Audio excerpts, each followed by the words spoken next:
So you do that. A little oink, go ahead and read that book on your own, and then as a teacher, I want you to go through that book. And I'm gonna think of what are some vocabulary words and phrases that I might need to stop and teach my kids. So what are some words that you might need to address?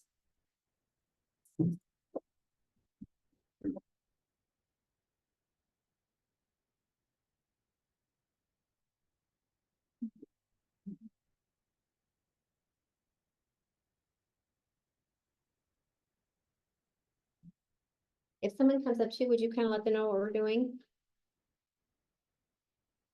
As well, that would be great.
Good, everybody have partners now, but it even. I did. It's very good to see you, Yolanda. I hope that we can get together. Yes, let's talk before you leave, or during break or during dinner on what we can do to figure out what's, if I can make that happen. And you know, I'm thinking, it's not a lot, isn't it? Yeah, we could do, we could share our screens, but mostly, so I think what we're missing is that I think we've taken a lot of this. Because it's very similar, the structure is very similar. And then we're gonna share the two things. So I know, let's say there's, I don't know. Like, what do they call it? So even thinking about words, figuring out what they're using for vocabulary too, what you're using, I think. You know, and maybe so that we can get it in, which one we're using. Because then we can, I can do it sooner. Well, and the great thing is that Robin and I did use your ideas for all these things. Yeah. We've taught them more, right? Yeah. And then now we're seeing that it's so generating, so they can say different things. So like time that machine comes in and they use it, and the kids will all Yes, because it's different. It's so similar, they can't get a paper thing.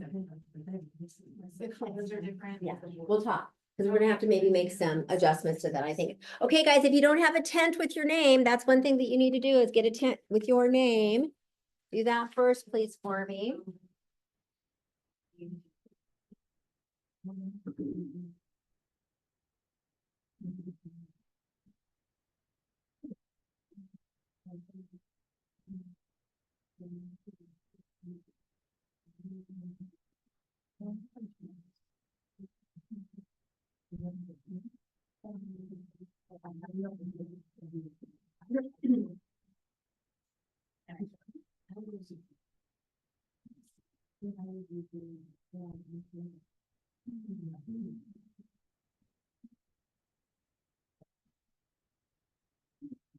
Okay, everybody, you've read this story, little oink. Let's share some of the words that we thought. Again, you guys want to remember phrases as well. So everyone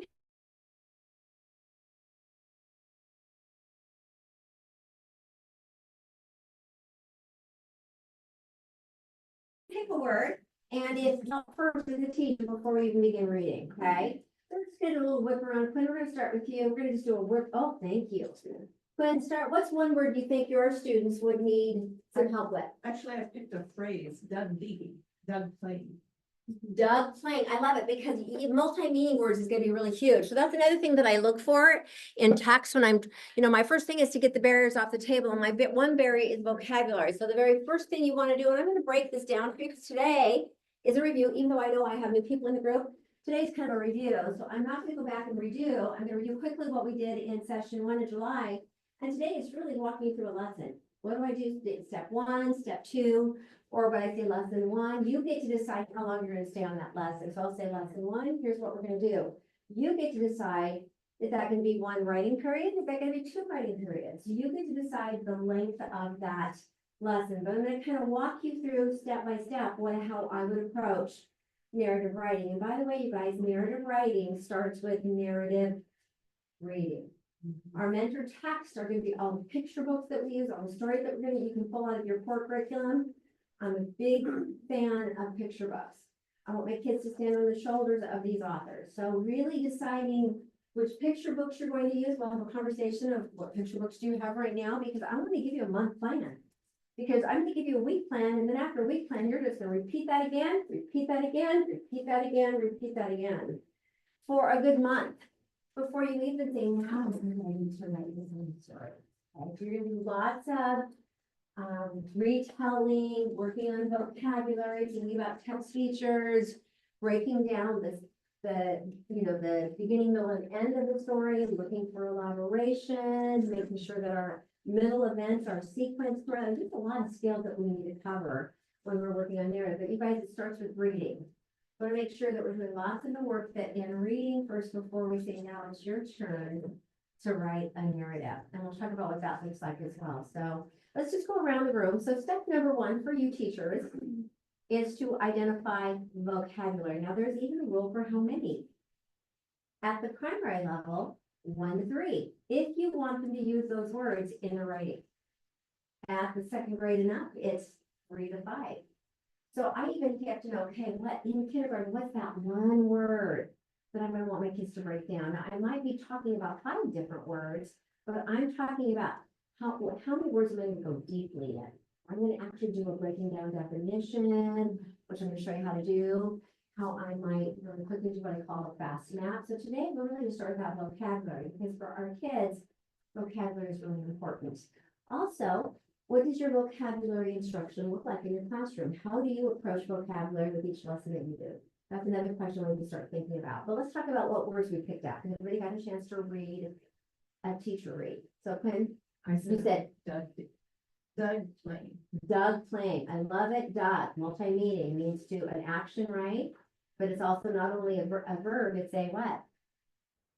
What would we call it? He dug learning. He loved learning. Okay.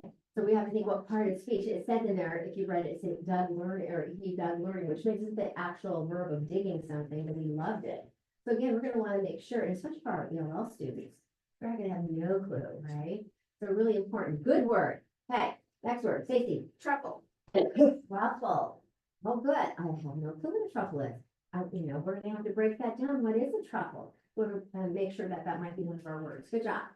Janine, you're starting with you, or you go right around the room. Okay, savored. Savored. Multi-meaning word, you guys, write that down if you don't have it. It's a really good multi-meaning word. Savored. It has something to do with taste, but not in this book, right? Really good. Okay, Sydney, what word did you have? Relish. Relish, another multi-meaning word. I love it. How, you guys picked up those multi-meaning words. Heather. I started with meat, the very first in the book because, and then in the end, you know about that, so that's. I love it. Neat. What does that really mean? I love that. Okay, Dahlia. Proper. Proper. Nice word, guys. Over here. And it's Tammy. Got Tammy. I picked up on the menu, rule on rotten. Ooh, love that. Such a play on words. This book is such a great play on words. Yeah. Scour. Ooh, scour. Another really, really good word. Okay, and Megan. Respectable. Respectable and sapphire. What? I didn't hear you. Okay, and where's that? Was that how it? Oh, retorted, right? Yeah, there we go. Retorted. I'm sorry, my hearing's like not good. Sorry about that. Retorted. So do you guys see your words that you're looking at? Okay, now what I do is I take about 5 words and I always like to put my words, and I don't think I did it on this one. Normally, you guys, what I do to break down the barriers, and I got it on my Cloudette book. I don't know that I brought it with my other book. I like 3 words because I want to make sure that, and this is what I do. Let me show you here what I do.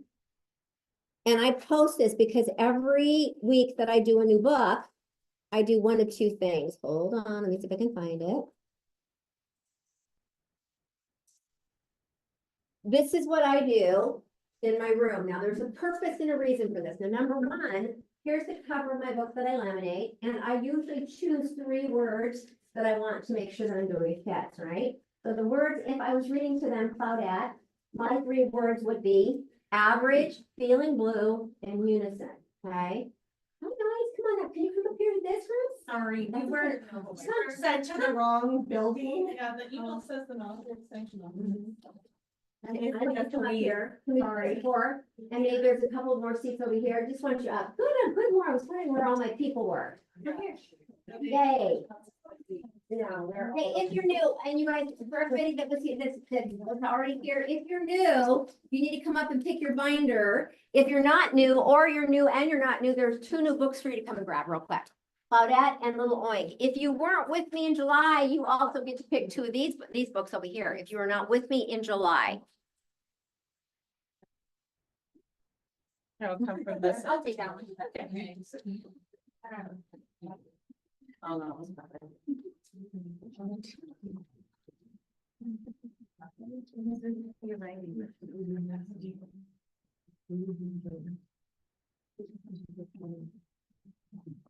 I made it. Sorry, it was the one. I know, it's okay. I'm just glad you're here. You got here safely. Yes. Hey, and before we move forward, you guys introduce yourselves in your group real quick. Introduce yourselves. So you know who's in your, at your table. Okay.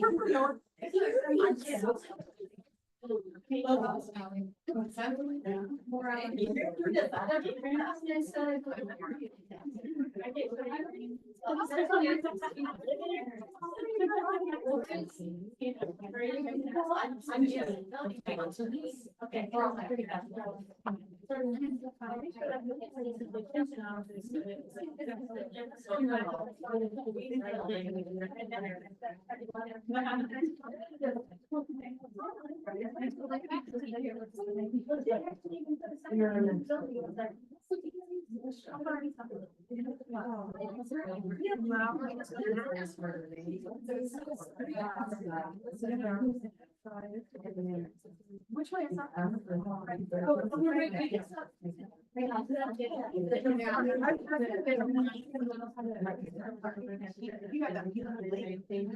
And she's going to where he was saying what she did.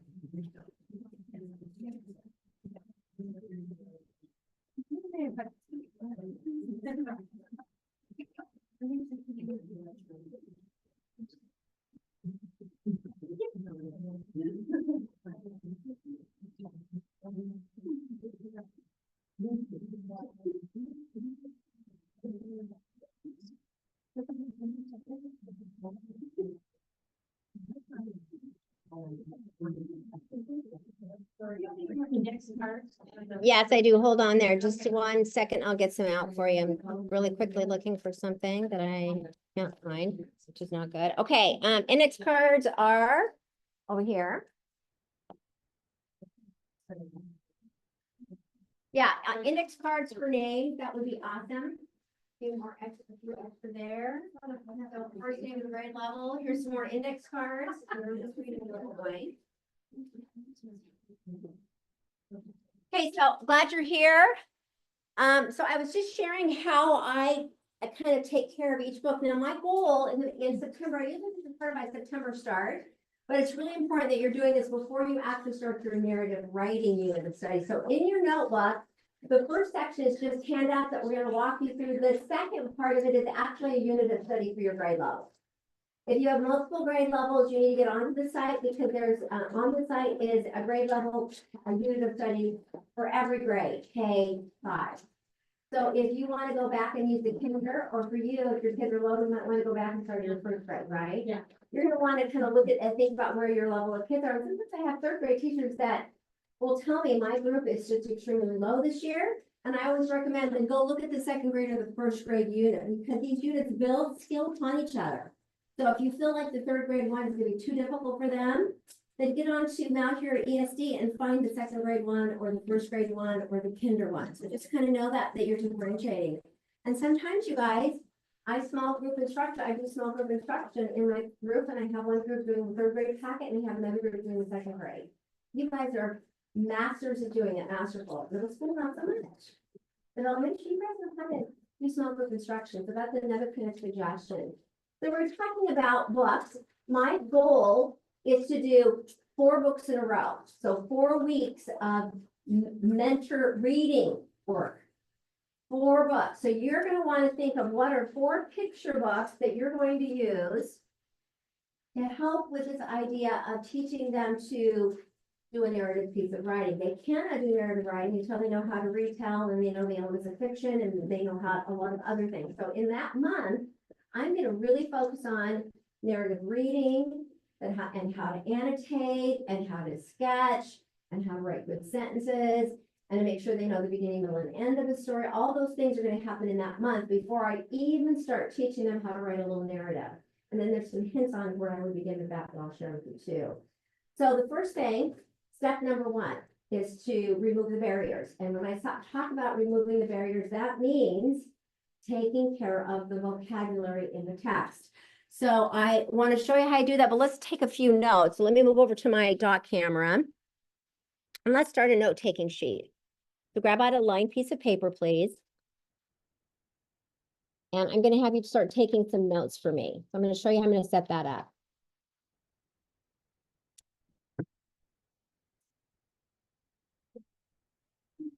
Now I have to change my camera, so hang in there with me, you guys, for just a minute. Hopefully it'll let me. It was being really persnickety the last few days. There we go.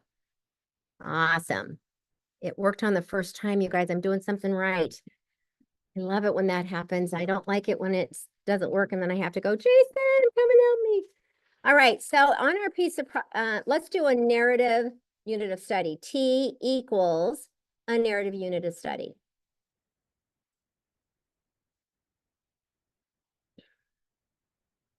And really, you guys, when I talk about a unit of study, I'm talking about kind of step 1, which is really the foundation. It's just my foundation. These are the things I'm going to do before I start my writing. So it's my foundation focus. Okay. So I'm going to list in the order. And you guys, this is not only beneficial for narrative writing, but you guys, so good for comprehension and just narrative. And we live in that. Now, some of you might be hitting informative. It's okay. Just go ahead and follow your direction in that. But really, you're going to want to spend what I call launch. And then when I start a new unit, I say relaunch, because for a couple of weeks, I've got to introduce that unit of study to my kids. So when I'm saying launch, that means I got to focus on all the things that they're going to need before they start writing, before they start that unit of study. So how am I going to, what active reading strategy am I going to teach them? What vocabulary strategy am I going to use? How am I going to get them to retell the story? How am I going to get them to give me the main idea or the lesson in a story? And how can I move that into a little sentence? Okay, that's going to be pretty much guided and supported at K1. Some of your kids will be able to do it on their own, but really be thinking with guidance and support, lots of I do, we do, before you ever go to independent. So it's going to be a lot of the I do, we do, gradual release of responsibility. And we're going to really focus on the foundation strategies that they're going to need to get to the narrative writing. So what in their reading do I need to focus on? So lesson number 1. So this is my star. So lesson number 1. I'm going to say, well, what is that? And then over here, you guys, this is where I'm going to have you start thinking about time, meaning, is it going to take 1 30-minute session? Is it going to take 2? This is, how long, the time that it's going to take me to do that lesson. And every classroom's different and every grade level is different. For some of you, you might want to take lesson 1 and divide it into 2 days, depending on how much time you have allocated for your writing instruction. And I'm telling you, over all the districts, they're very, very different. So lesson number 1 is to remove the barriers. And I'm talking about vocabulary. So I'm going to remove the barriers. And that means I'm going to pull out the words that I know my kids are going to need some help with. Is it A-R or E-R? Looks like it's A-R, right? No, it's E-R. Barriers. You guys, it's E-R, right? Sometimes I'm getting older. I think I'm a good speller, but then I look at it and go, that doesn't look right. Okay, so I'm going to remove the barriers. Well, what are the barriers, though? They're vocabulary. Okay, so I'm going to think about what are some vocabulary words and phrases that I'm going to pick out. I'm going to say anywhere from 3 to 5, 5 being at the upper end. For your kinders, that might be too many. So you're going to decide, I say 3 to 5 vocabulary words that I'm going to pull out. Okay, so that's the first I'm going to do. Teacher, I remove them. Now, sometimes I add more words because kids will read and then they'll pick out a word that they really like. I always tell them, let's listen for yummy words. And I always talk about yummy words being those words that just make me smile, that make me sound smart. It's those are kind of our yummy words that we pick out. And so I pick them out. Now, here's what I do, you guys, because this is helpful for another unit of study. So I actually make a cover of the book that we're doing for week 1, Claudette, Little Oink. And then I pick out the 3, this is like my word wall. So these are the 3 words that I've picked out that we're going to really go deeply on, like average, feeling blue, and unison. So again, these are the words that we're picking up. Now, you guys, I keep these up in the room because when we get to opinion writing, their opinion writing at K1 is to pick their favorite book. So if this is up, it's easy for us to look at the books that we've been reading so far. Which one was your favorite? That's the book you're going to write about for your opinion. My favorite book is Claudette, because that first grade, see, Kinder only has to say what their favorite book is. So even standard wise, you guys, Kinder has to just have an opinion. My favorite book is Claudette. That's Kinder. First grade. My favorite book is Claudette because. So now first grade has to give me the because. Okay, that's a first grade standard. Second grade now has to give me some evidence. Why is it your favorite book? Because it's funny. Oh, why is it funny? So you got to give me a little bit more evidence. Do you see how now from K1 2 that works? So I like to place these up in the room so that it's evidence for my kids along the way of the books that we have. So when I get to the opinion, I say, I want you to pick your favorite book, your favorite character, your favorite setting. That's what I use these for. Okay, so this is going to be really important. So beside this, what I'd like you to do, and I'm going to give you some strategies. So right now, I'd like you to list just off the top of your head, what is going to be what you call your mentor list, your mentor text. Okay, so mentor text, I want you to start thinking about. You guys, I like to pick 4 books that are kind of have a common theme because I like to build in the idea of all these are about friendship or all these are about weather, all these are about animals. I like to try to pick 4 books that kind of have the same theme running in them so that I can work also on the skill of theme with my kiddos.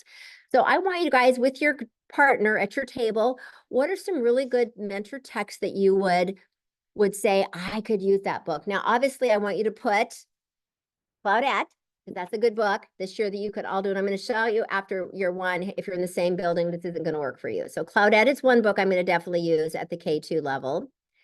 Oh, Little Oink is going to be another one that I'm going to use. And by the way, you guys, the author of Little Oink also has two others, and I like to use the other two because it's Little P and Little, you guys remember the other one?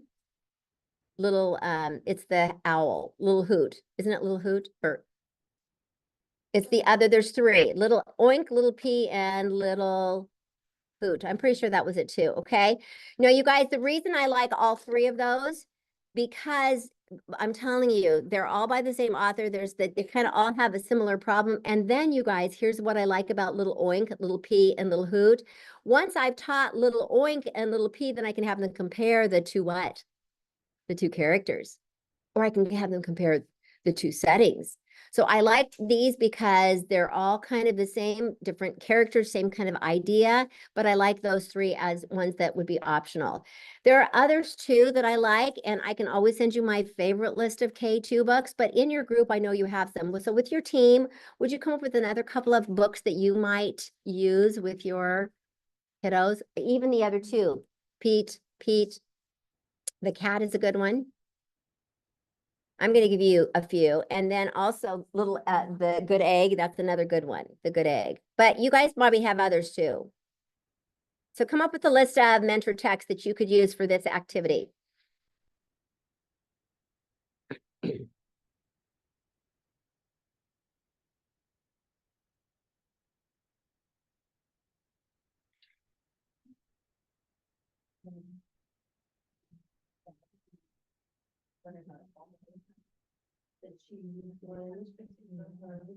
You guys also, I want you to think of we talked about this last time, balance your boy to girl books too. Okay, so make sure that you have a balance of boy and girl books. The Fly Guy is a really good one for the boys, the Fly Guy. So that's one that you might want to use that really will kind of touch your boy readers. So be thinking kind of across both genders in terms of girl books versus boy books. I tend to have more girl books than boy books. When I think about my picture books, I really have to be thoughtful of what's a good boy book. So that's something that I always have to work on, is just really finding some books that my boys will love as well. Okay, any that you have read recently that are like the kids were like totally engaged and loved? Want to throw some titles out? Was there any that you guys have read? Ricky the Rock That Couldn't Roll. They loved it? See, there you go.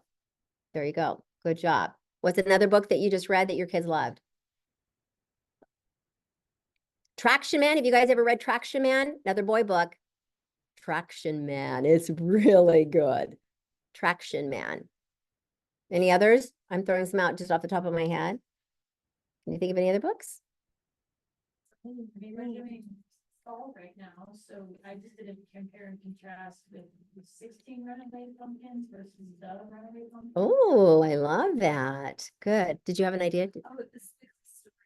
Oh, the Squiggly story. Love it. Yeah, so good. So again, you can see that there's a lot of mentor textbook that I'm going to choose. Remember, you choose one book per week to do the things that I'm going to ask you to do today. Okay, so I'm going to have you pick that book. That's going to be your mentor text for the week when it comes to writing. Now you're thinking, well, gosh, this seems like reading. It is. It's a lot of reading, but I'm really teaching them how to be a good writer of narrative by starting with the reading. So even though it feels more like it's a reading kind of strategy, remember, your goal is to set them up so that they know what they need to do when it's time to write. So this lesson I'm going to show you happens during your writing time. Okay, so mentor text vocabulary. There are two strategies that I'm going to show you today. So two vocabulary strategies.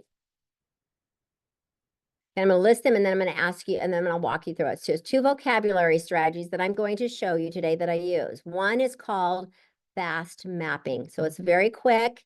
I do it with most of the words, with actually all the words, because it's really quick, and I'll show you how I do that. Okay. The other strategy is called breaking down definitions. And I'm going to show you and model that for you.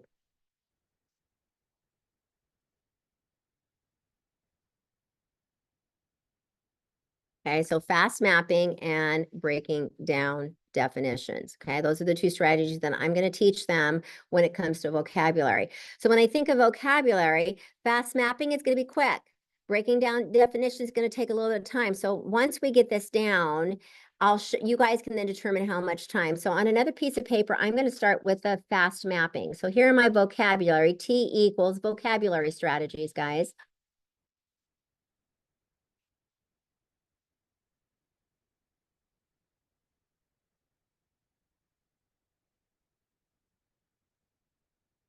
Okay, vocabulary strategies. And my first one is called fast mapping. I'm going to give you the steps. I'm going to show you what it looks like, or I might show you first. Now, here's the thing. The other thing that we need to talk to you guys about, I need to talk to you guys. Do you remember me ever sharing with you guys the phases of instruction? Raise your hand if you are familiar with the phases of instruction. Do you remember that? Oh, this is really good. I'm glad you haven't seen it because this is something we need to think about as instructional leaders. So here's what phases of instruction look like. So another piece of paper so I can show you what this is. This is really going to be beneficial for you guys when you're thinking of instruction. Another piece of paper. We'll come back to the vocabulary strategies in a minute because this is really important to know before you actually start teaching vocabulary. So here's another T. T equals phases of instruction.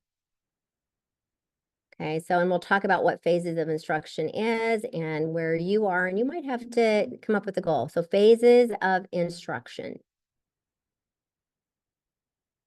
Okay, so first phase one. Now, phases of instruction means really when I think of phases of instruction, this is really when I'm focusing on teaching students a new strategy. So it's really strategy based. Okay, so my phases of instruction is I need to teach them how to do a quick sketch. I need to teach them how to do fast mapping. I need to teach them how to do breaking down definition. I need to teach them how to compare how to describe their character. I need to teach them elaborations in narrative writing. All those are this. I have to teach them strategies.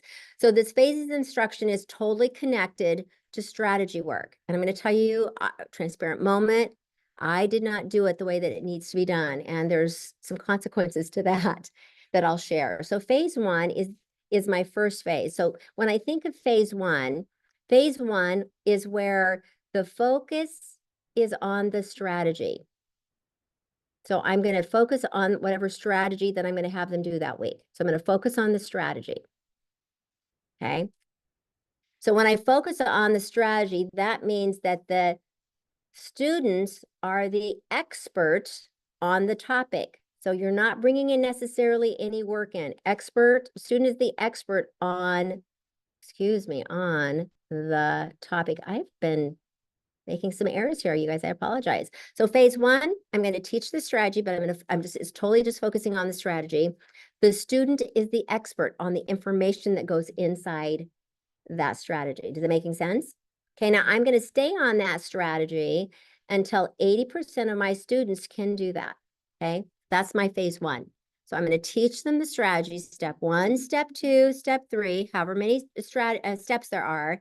But whatever I pick for my topic, the kids know it. They're not having to read. They just have a good experience. So it's a really easy topic. Is that making sense, you guys? Okay, and then I have to assess them on the strategy there. Okay, I'm going to stay there until 8% of my kids can do that strategy. Phase number two. And remember, I'm assessing. So phase number two, now it's going to be a little bit more difficult. Now, if I've done this correctly with my instruction, ladies, then phase two is I'm going to continue practicing the strategy. So I'm going to continue practicing the strategy because they still haven't had enough hits. So we're practicing the strategy. And now we're going to use what we call accessible text. Okay, so now I'm going to bring in some reading because I have to get them to read accessible text. Now, what is accessible text? Chris Giovanni, who's an educator and an author and a presenter, really has this handle on, especially with intervention kids, on how to break down instruction, especially for her kiddos that struggle with reading and writing. She says this is really key. Accessible text is where you're going to pick something that's high interest. Well, why? Right? Why would we want to pick something high interest? Because if I give them something that's very boring, I'm not going to keep them engaged for very long, right? It needs to be high interest and low reading level. Okay, because I still don't want them to struggle with the word. So low reading level. So now I'm going to practice the same strategy, but now I'm going to get them to apply it to reading. But the reading they're doing, I still don't want them to struggle on. right? I want them to be, it needs to be high interest and low reading level. So they're not struggling. They're reading, but they're not struggling with the reading. Okay, now I'm going to stay here until I got to assess them until what, you guys? Until 80% of my kids can do that, which means I'm going to use the decodable text. I'm going to get onto ReadWorks and find an article or a story I can lower the Lexile level. And you guys, you know what the new tool is right now is AI. I can give AI an article that's at 3rd grade and ask them to make it a 1st or 2nd grade, and immediately takes that article and moves it into a lower level grade level. Do you guys realize that? That's a good way without you having to go search for something, is to just go give AI that 3rd grade article and then tell them to make it a 1st grade or 2nd grade Lexile level. It'll automatically do it for you. It'll take out words, shorten the sentences, all those things they do to get that grade level down. All right, phase 3. Now, if I've done this correctly, you guys, with instruction, if I've done this correctly, phase 3, majority of your students will own the strategy because they've had multiple practices on the strategy. And now we use grade level text. So now they're struggling not with the strategy, but with the text. Does that make sense, you guys? And then again, I still need to assess to see if they can do that. Okay, that's my phases of instruction, you guys. This is what the barrier for you is going to be. I don't have time to do that, is what I hear. And even I remember myself saying that. I have time. Well, I was really good. I want you to think about you. I was really good at doing one time at this, and then we went right to here. That's me. Rarely did this middle, and I definitely didn't do this enough, because then I would walk away and then I would be frustrated because I would say, oh, this is horrible, you guys. Because I taught you that, you guys, already. I've done that a couple times. She said we shouldn't say that because some kids need 2 hits, not many. Majority of your kids need 100 hits. So we got to get that out of our vocabulary. I've already taught you that. It means if they don't know it, it means I haven't taught it enough, right? They haven't had enough hits on it. So I'm not saying that anymore. I used to, but like I've learned my lesson. No, it's just okay, you guys need another hit. Now I got to again do some differentiating, because this table might have it in 10 hits, but this table I'm going to have to small group and give you a few more hits, and not across the head, you guys, but more hits on this same strategy. So when I think of what I did not go through that. I didn't go through this the way it should in order for them to own the strategy, because my goal is for them to go to the next grade level knowing that strategy without me being there. And I'm telling you, we don't do enough of that. So they go to the next grade level and a teacher says, you did this last year. And what do you think they say? No, wait, I never seen that. Well, they have, but they just don't know it well enough. So that's the issue as well. Now, here's the thing you're going to have to think about, because I know you're still thinking, I don't have time. My plate's full of what I have to teach them. This is what I had to tell myself. I would rather they go with less skills and strategies, but deep, and they own them, than give them 20 that they don't own. So for me personally, I'm going to slow that train down, because my goal is to get them to the next grade level with some high leverage strategies that they're going to need to be successful at the next grade level. And it's not going to be 20 things. It's going to be 5, and we're going to go, by golly, we're going to go deep, and they're going to be able to tell the teacher, I know how to do a circle chart. I know how to do a BME. I know how to break down definitions. You see, you want kids to say that. You don't want you to go to the next teacher and say, well, I taught that. They just don't know it. So that's going to be really important. So now what I want you to do with the partner at your table, it doesn't have to be a whole group. Where are you? And what would be a goal for you this year when you think of these phases of instruction? So you're going to go, where are you? And what goal do you need to make based on phases of instruction? Turn and talk real quick. What do you guys think? Where are you? Where are you good at? What do you need to do differently?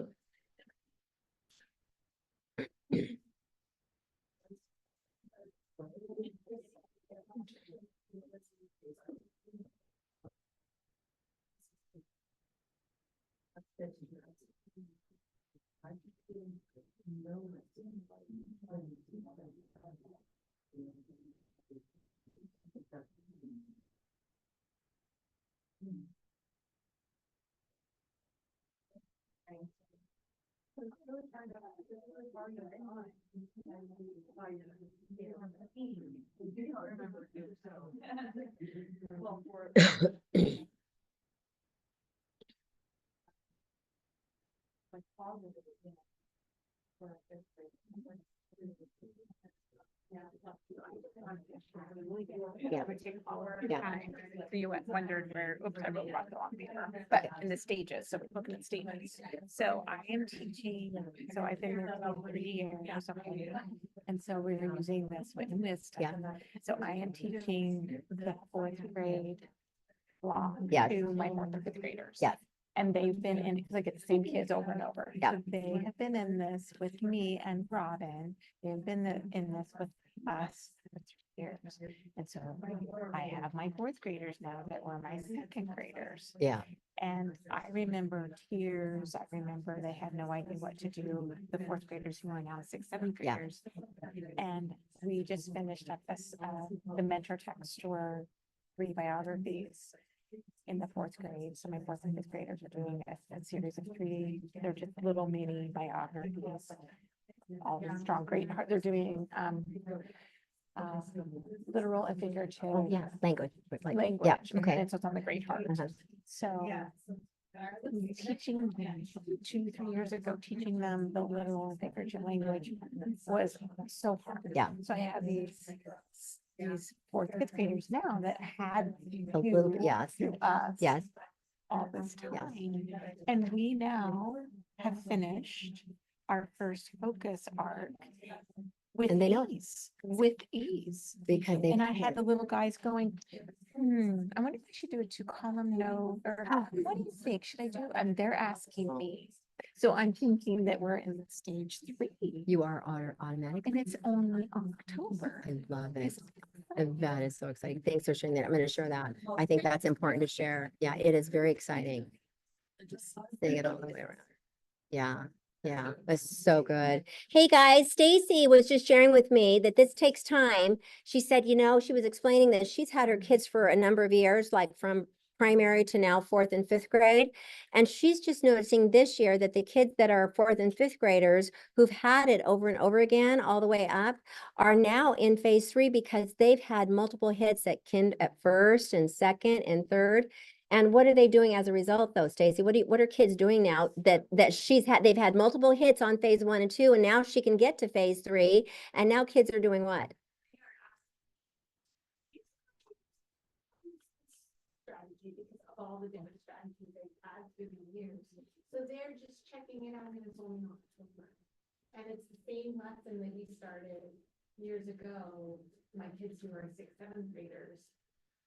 Which when they were the 4th, 5th graders, they were crying, there was tears, there was Yeah. apprehension, anxiety. But you and keep at it. So now it's just.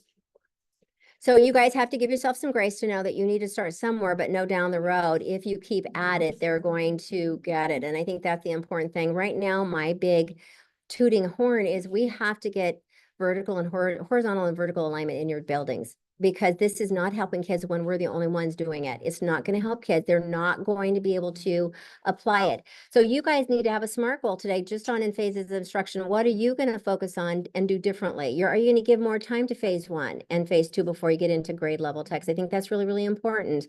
The other thing to remember, you guys, when it talks about how many times that I need to teach something, there's some research over numbers. Like some kids only need 5 hits before they get it. That's very few kids in your classroom. Some kids need up to 10 hits. See it, say it, do it, write it, read it, and they get it. The majority of our kids need up to what? 100 hits on something for them to be able to do it independently without our help. That means if I'm the only one doing it at 2nd grade, there is no way on heaven, on earth, that my kids are going to own it, because they're not going to get enough hits. However, if my kinder and 1st grade and 2nd grade is hitting on a BME, when they come to me, they've probably had a lot of hits, and more than likely they're going to go to the next grade if we're all kind of doing the same strategy. So where are you in your building? Are you guys horizontally aligned and vertically aligned or not? And what would you like to see differently in your building? Turn talk real quick. Is your building aligned? And if they're not, what do you need to do? Maybe. What do you need to do if your building is not aligned?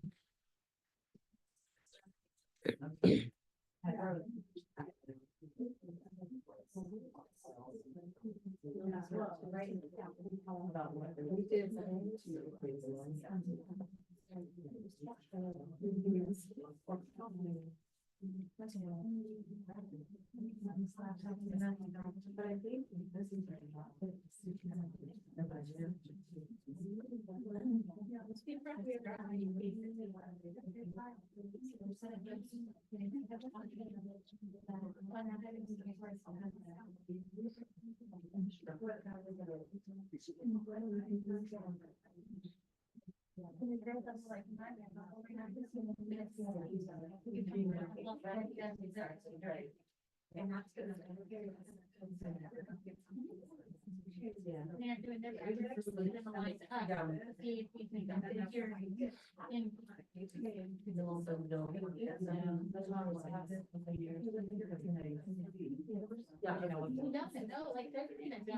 think that it has it on it. Did it on the never really did it.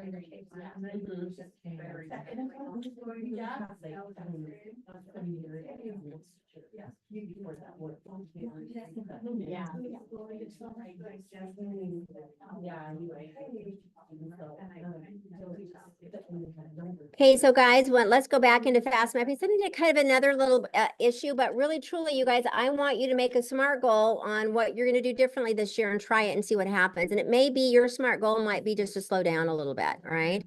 To slow down and to really maybe focus on phases 1 and 2 before you get to grade level. And I know the big push with science of reading and everything is to get to grade level and give kids an opportunity to read at grade level. And I'm gonna have them do that. However, when I'm teaching a new strategy, I cannot go right to grade level because then kids can't comprehend and do the strategy on top of comprehend the story. So that's why I'm going to do it a little bit differently than what most educators out there would say in terms of get them into grade level text. Yes, I'm going to. They're going to get a lot of exposure to grade level text. But when I'm working on strategies, I've got to make sure I'm hitting phase 1 and phase 2 first before I get to phase 3. I want my kids to be successful and to have lots of celebrations. You guys, if you go to 3 and your strategy has 10 steps and now they're trying to read it, they're not going to be successful. And then they're going to feel dumb and stupid and they're not going to like school, all the things that happen. And then their behavior is going to increase. There's a lot of things that happen as a result of that. I want success after success, celebration after celebration. Nice job. So be thinking of what your small goal for that, your SMART goal is for that. And then thinking, how many times do I teach anything more than once? They're not going to get it if it's going to stay in their short term, you guys. It's not going to ever go to their long term. And so then they're not going to have it in their toolkit to use it when they have to do that test. And they might have to write a little narrative. So that's just another important thing to think of. All right, let's go back. That's your phases of instruction. So I'm going to start. I'm going to model what phases of instruction looks like. I'm not going to pick a word that's out of the book yet. I'm going to pick a word that they know. And I'm going to do some fast mapping. I'm going to show you the steps of fast mapping. I'm going to let you practice it with one of your words that you wrote from our little OINC book. Okay, so for step number 1, teacher says the word. Our word today is respect. What's our word, everyone, today? Good. Teacher says the word, okay? And then students repeat.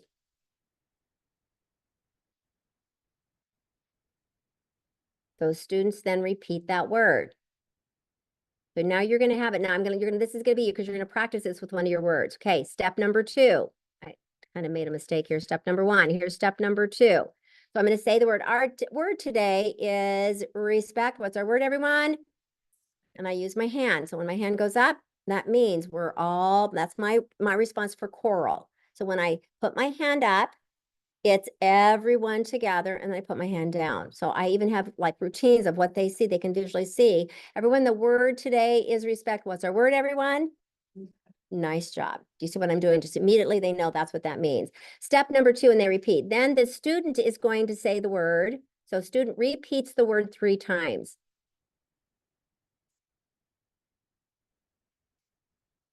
Okay, so here we go. Our word today is repeat. What's our word, everyone? Let's say that word 3 times. Ready, go. Nice job. Okay, next step. We're going to loop the word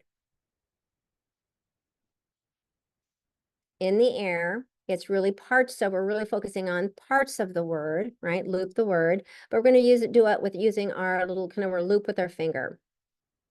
So I'm going to give you an example. Our word today is respect. So we're going to loop that word. Everyone, hands up in the air. I'm going to do it and then you're going to watch me. So I'm going to do it. Loop. The word is respect, respect, respect. Okay, so there's my symbol. Respect, respect. So they're part, whole. Okay, everyone, let's do that together. Ready? Word up, fingers up, ready, go. Respect, respect. So let's just do that so you have an example. It's respect. So it's loop, respect, loop, say the word here. Okay, so that's the next word, the next step. Okay, next step. So the next step is to give a student-friendly definition to kids. So you're going to give the students to give student-friendly definition. And I'm going to do this really quickly so you can see how much time. Friendly definition. Okay, and then I'm going to give that. Okay, and then I'm going to, I could even add, usually that's where I said, I usually stop at giving them, oh, and then I use it in a sentence. That's my last one. Use the word in a sentence.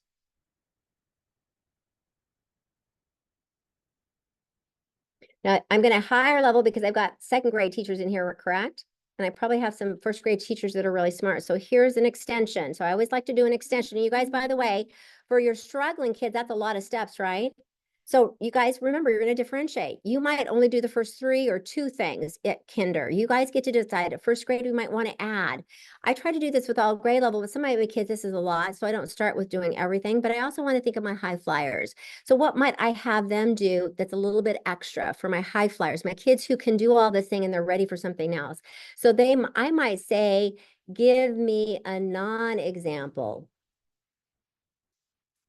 And that's very hard. So what is it not? And this is really what we want kids to be able to tell me is, because, you know, and again, this would be, I'll give you an example, but at my high flyers, I want them to give me what it's not. So an antonym of that word, not a synonym of that word, but an antonym of that word. So I want to give them an example. So let me model this again, because I'm going to have you practice it with one of your words with your partner. And then each of you get to pick a word and actually teach your partner how to, with the steps. So you're practicing it before you get to your classroom. Okay, today, one of our words for today is respect. What's our word, everyone? Respect. Let's say that word 3 times. Go.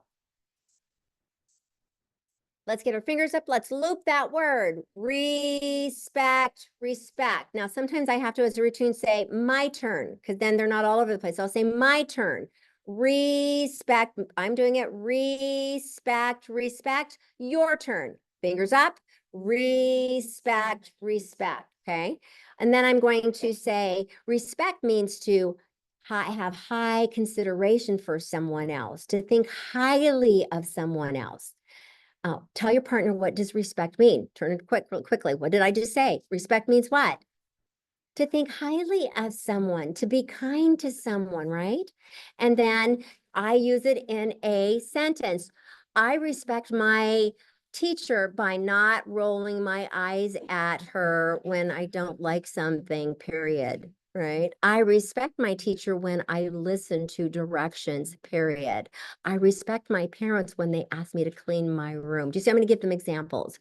And then what's a non-example? A non-example is to loathe, to disrespect. And I use my face to go, oh, it's the opposite of. Do you see what I just did? Those are the steps. Now, what I'm going to ask you to do, because you're going to fumble, I've been doing this a lot, so I get it. I got it in my head. I know what my steps are. You're going to practice it. Now, remember, I gave you some words out of Little Oink. I want you to choose one of those words. I'm going to give you 1 minute as to pick your word and to kind of think through what you would, what sentence you would use. So I don't want you to put it on the spot. Pick your word, and I want you to think about your word, how you're going to teach it to your partner. So just on your own, think of the word, say it in your head, go over what sentence you're going to use, because I want to prepare you for this. And then you're going to do it with your partner and you're going to practice being the teacher and the student. Okay. And when you're ready, go and practice with your partner that word.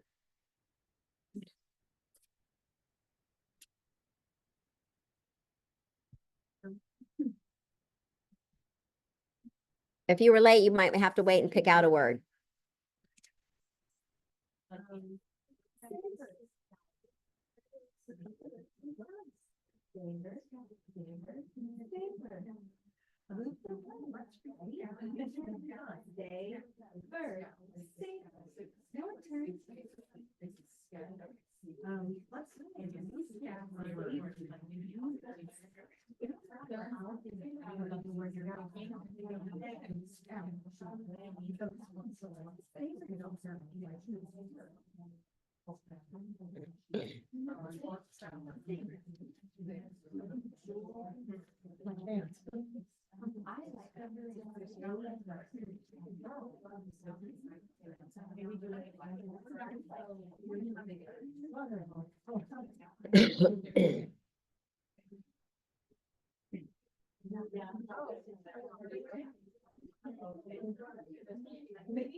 Your mom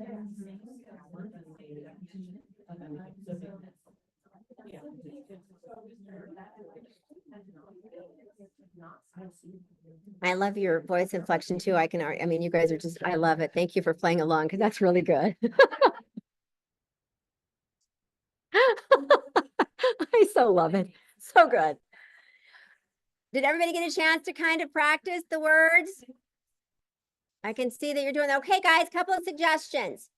Now, Anita Archer, the looping comes from Anita Archer, and so I'm a big fan of Anita Archer. However, if you're really big in science of reading, especially at the lower level, and you're using Orton Gillingham or you're using another kind of program for, your word work for phonics instruction. I mean, gosh, Orton is that tapping or they're doing the tapping or the 1, 2, 3. I mean, whatever your kids are used to, do that instead of the looping. It's still the same. So I could tap out the word respect, or respect, depending on what routine you automatically do in your classroom. Now, here's the thing that I'm going to say, I'll caution you on. When you're doing this and you're vertically aligning, you don't want to change that strategy from grade level to grade level. You want to, as a group, decide how are we going to teach kids to look at parts of word? Are we going to have them do the tapping, the number, the finger, whatever it is, the looping? You guys need to do that so you're not changing every year the strategy that your kids are using. So you need to kind of think about that and decide what do we all want to use. I even worked with a group that I had to say, okay, guys, we all are calling this 5 different things. We're calling it in using 5 different words just in conversation. I said, is that helpful to kids when we have 5 different ways we're going to do something or we say something? So we right there said, let's decide on what we're all going to call it and let's stick to that, because for kids, they need to see it over and over again. And when we change it up to them, it's a whole new ball game. It's a whole new skill to them. So whatever you guys decide to do in terms of that strategy, just pick the same thing. You're all going to loop it or tap it or whatever, you pound it, whatever strategy you're already doing during your reading phonics instruction. Is that making sense? Yeah. Okay. Tell your partner what's one thing that you like about it. Maybe one thing you would do, one thing maybe you would leave out at your grade level. Turn and talk real quick. So different, look at that. What would be something you would do differently? Syllables of that. Yeah, I'm really looking for syllables. However, you could do sounds too. You could, yeah. Yeah, no, I like parts of for this one is pounding parts of. Yeah, sound is too much because then that's a whole different ball game when I'm having to have them listen to sounds, because then some of the sounds are silent and then you've got your blending and your double, too many rules there. So I do a whole different strategy when I'm teaching them sounds versus when I'm teaching this where they're just looking at parts of word, because I really want to think of morphology, prefixes, base word and root word. That's really my focus when I do that. Not so much sounds, but parts of words. Chin, syllable word. And then I have to count it out, and then I have to have it.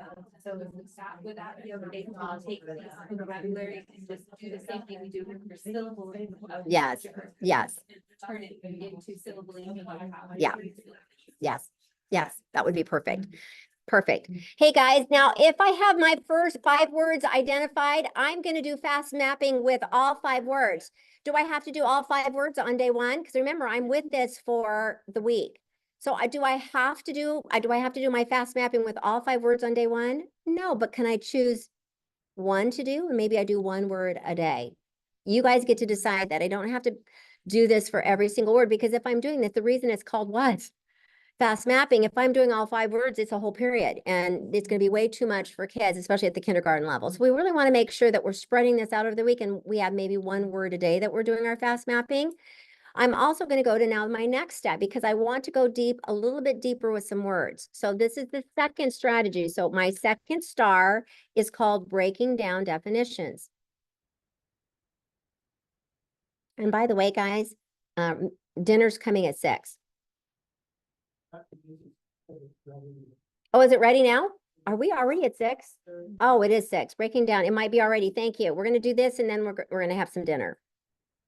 So breaking down definitions is my next one. Now, you guys, I'm going to pick 1 or 2 words to do this. I'm not doing this with all my 5 words. I'm fast mapping all my 5 words, but I'm going to pick out the 2 words where I might need to have them do a little bit more thinking about that word. That word is really connected to their comprehension. So I want you to take out a blank piece of paper, and we're going to fold it in half. Now, normally I'm going to tell you the paper that I use here. But for now, I usually have a template that has the top is blank. Well, it is a blank. I'm going to show you what it looks like. And the bottom has lines for them to actually write. Okay, but I'm going to kind of mark this up here. I want you to take this piece of paper, and I want you to fold it into thirds. Okay, into thirds. After folding it in half, so I fold it in half, and I'm going to fold it into thirds. Okay.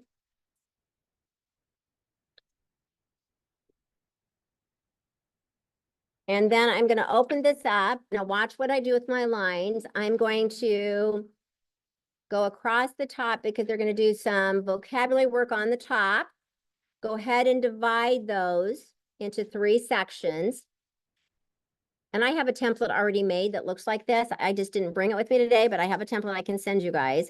Down below, we're going to leave it blank for now. Okay, so this is called breaking down definitions. Let's write that. This is the strategy, breaking down definitions, and the skill is vocabulary, breaking down definitions. That's the strategy I'm going to use for the skill of vocabulary. There are 3 parts to this. This part right here is our word, our vocabulary word. Okay, we're going to put our word in here. This is where we're going to look for 2 things. We're going to look for a synonym of that word. And then we're going to be looking for what we call descriptors to help us break that word down a little bit. Okay, so descriptors. And then this box right here is going to be where we're going to sketch and label. So we're going to teach our kids how to sketch and label that word. And remember, in writing at our level as well, if they sketch, they always have to label. So the new people in the room, my rule is you do not write for your kids during writing time. They have to write. They have to struggle with that. They have to do the heavy lifting. And I tell them it's hard, but I'm going to help them. So in writing, you don't write for them. You help them write, but you don't write for them. In reading, I'm going to do sense dictation. I'm going to help them, but not during writing time. So that's kind of one thing you don't want to write for them as well. So the word today is respect. So everybody, would you write that word respect? That's our word for today. Okay, and now we're going to come over here. There's our word. There's our green. I even make them start doing some color coding, and you can do that with your little kiddos on this, but I say, there's our word today. There's our green. Our T equals ours. Our word for the day is green. So get your highlighters. And I can even, because this could be my assessment. We've been doing looping. Would everybody loop that word for me? See how I can do a little informal assessment? Here's our word today. Just pretend it's not the word that we did. And I've been looping for a while. Would you loop that on paper, please? So guess what? I'd want my kids to see if they can loop. Respect, respect. Do you see what I'm doing right there? Having them do that. Or respect, respect. However way you're teaching that.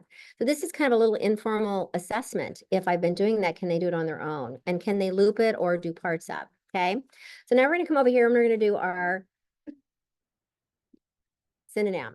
So in this, we're looking for a synonym of that word. And really in this one, that's going to be my yellow, another word for respect. So we're going to use that as our yellow color. And we're going to have a list of words that are synonyms of that respect. I pull out my phone, I get the dictionary. I'm going to come right out here. I'm going to get my dictionary, you guys. I'm going to write this in just so you can see that I'm going to show them how I'm going to use my phone correctly for learning. And I'm going to pick out the word respect. And what's another word for oh, if I got to type it right though. And then I'm going to read to my kids all the words that are, synonyms of that word. If I get to my thesaurus, appreciation, consideration, favor. Look at all those fun words. Let's use the word favor. When we respect, we show favor. Let's put that word here.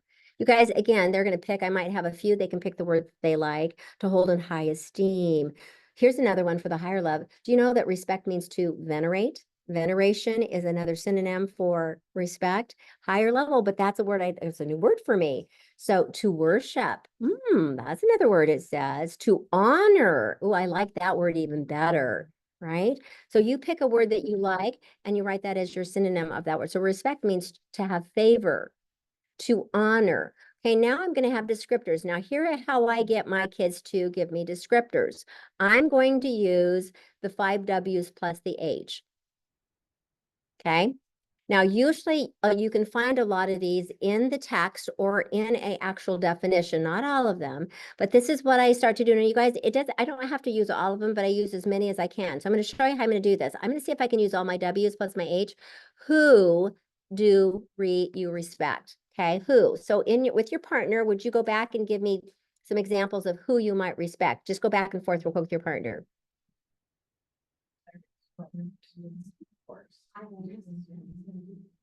A police officer, right? The lunch ladies. There's a lot. So I'm going to say teacher. Let's everybody pick one. You can pick one of mine or you can pick one of your own. Okay, there's my who. Where, oh, this is a good one. Where means a place. Where might I show respect? Where am I going to show respect? So I use that to help them. Where am I in? Where? In the classroom. Ooh, that's a good one where I'm going to show respect. Where else might I show respect? In my home, in the playground, right? On the playground. You see, you're going to look at where. So I'm going to say in the classroom, I'm going to show respect.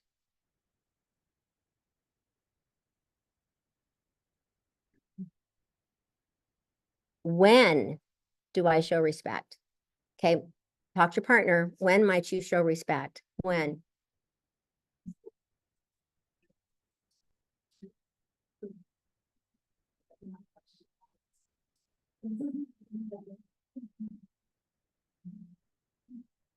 So for me, when the teacher is what?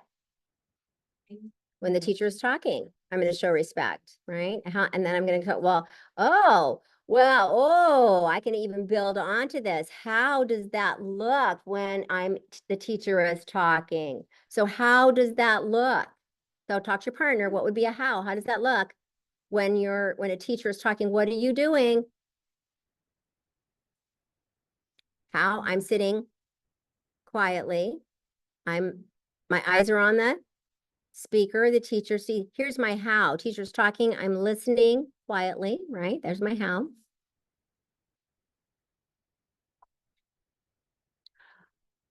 Why should I respect? Oh, that's high. Now you think about higher level questions. I'm taking that word respect. Why is it important that I am respectful, that I show respect? Why is that important?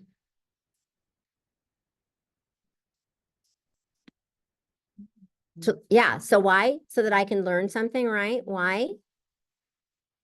To receive respect, right? Some really good ones, some higher level. This is really good. I use this all the way from little kiddos to all the upper. And the upper, I might just have a couple things for my primary kids, but I'm even using this at the high school level because I only have one rule in my classroom, and that's respect. So I really make them break this down. What You guys, this is where what? I'd have to really be thinking, well, what's a what question for them? What does it look like? Well, I've already kind of done the how. You could, but do you see, I just want a few of the 5 W's plus the H to help them break that word down. Okay, so I've got a few. Those are still my pinks.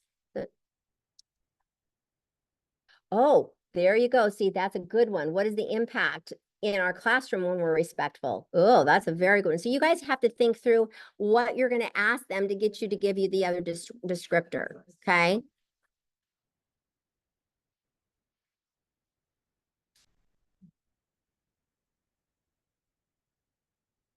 Okay. So again, it doesn't have to be all of these every time, but do you see why you don't want to do this with every single word? Because this takes some time. Okay. I even have some examples of a first grader where, I mean, it's simple. It's a uniform.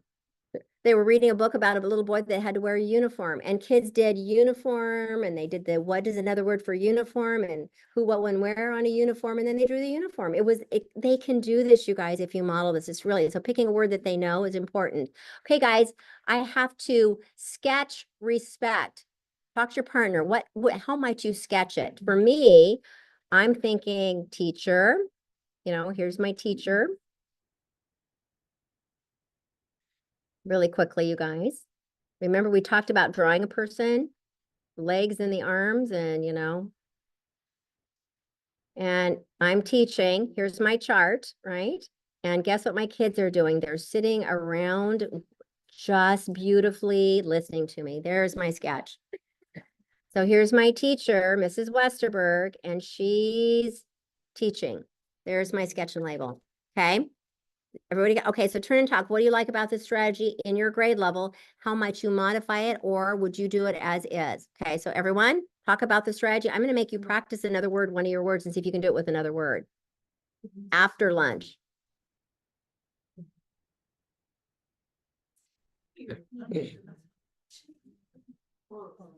Hey, talk to your partner. Would I do that once a week? I mean, you guys, again, be thinking what's this going to look like in my week? I at least want to do one a week, one breaking down a week.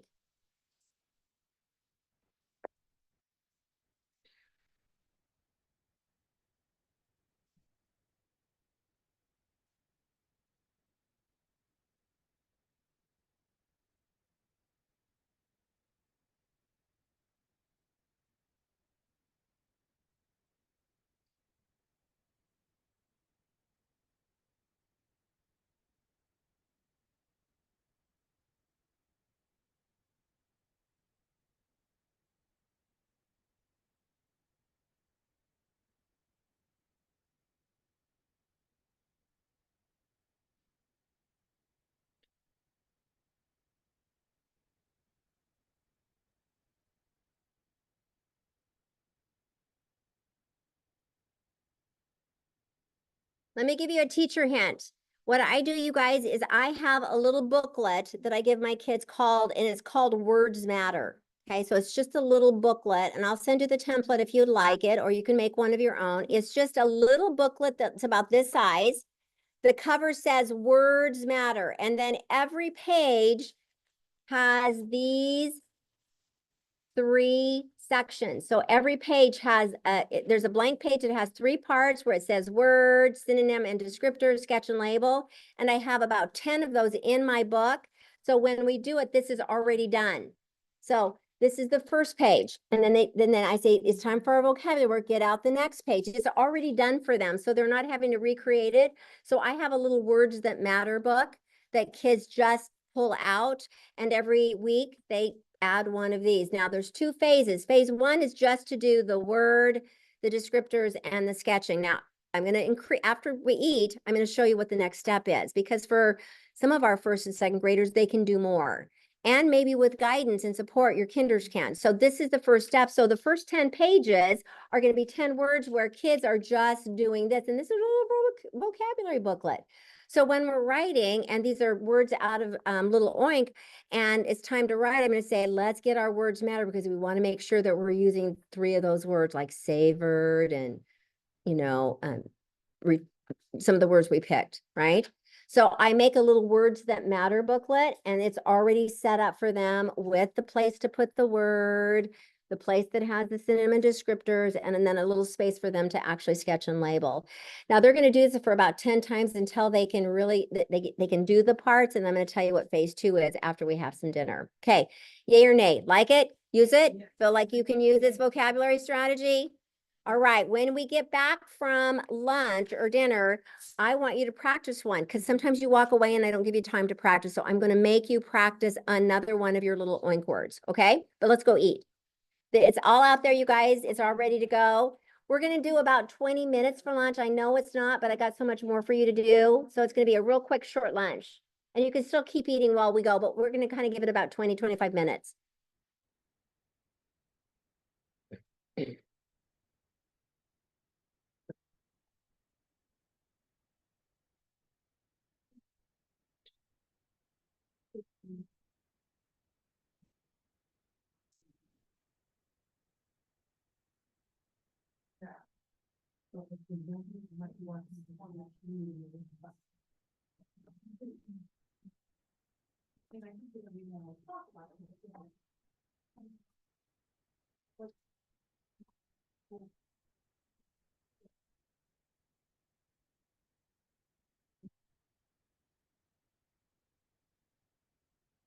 Shiloh, aren't you guys are what school district?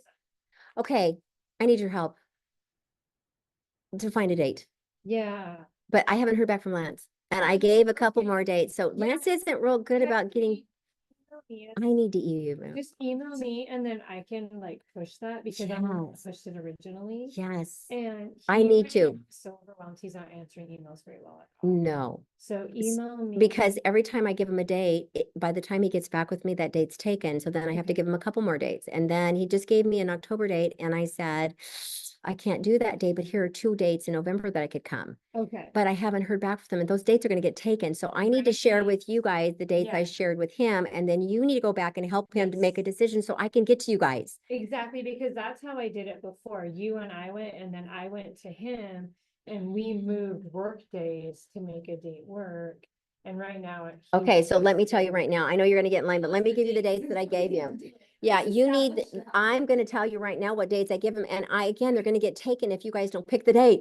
It's like, oh, okay, so We keep asking, he doesn't get back with me on, okay, let me think. Okay, unfortunately, I said he picked October 15th or 16th, was that 15th, and I said, gosh, I'm not available on that day because that day's already taken. But now I have 2 days in November. I have November, let me look again, because I think one of those, see again, if he doesn't get it, it gets snatched up. So November 15th, we have kids that day. so that wouldn't work. Right, and that's because we have Monday off, so whenever we take a Monday off, we have students on Friday.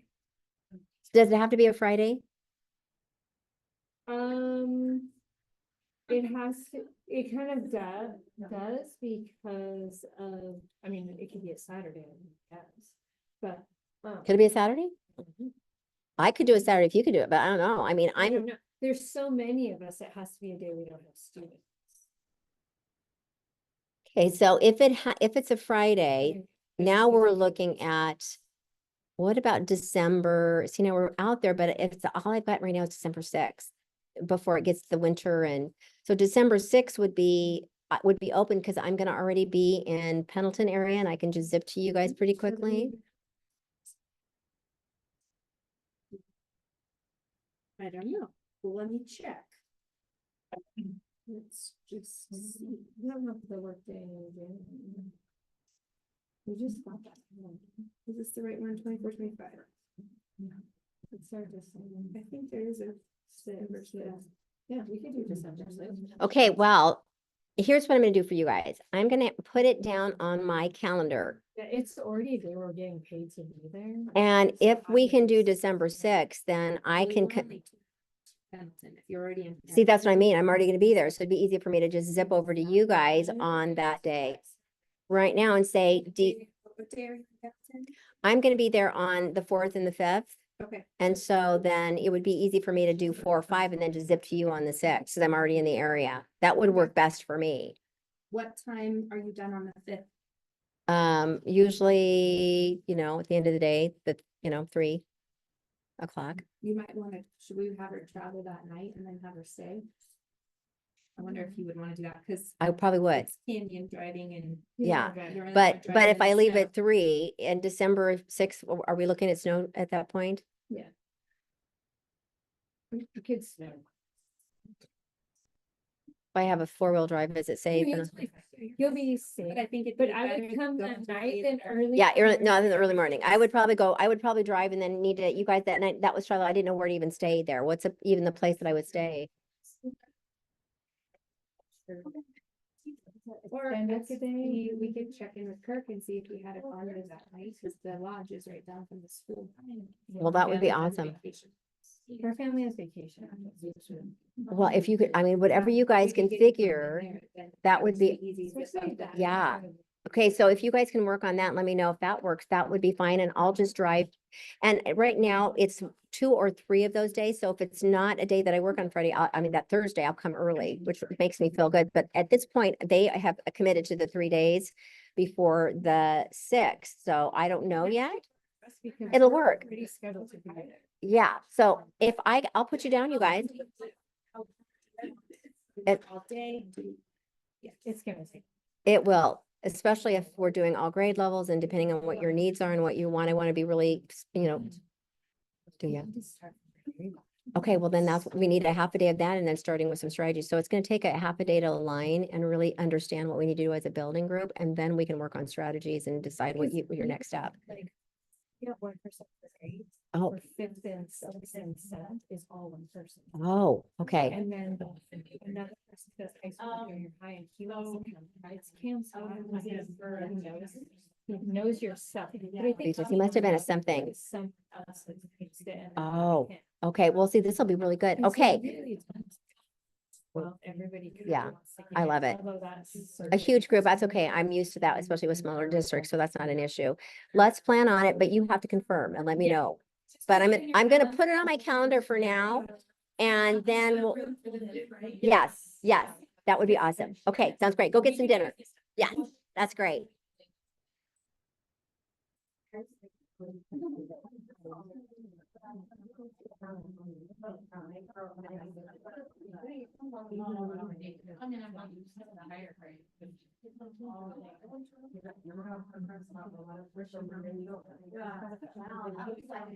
Thanksgiving dinner. Yeah.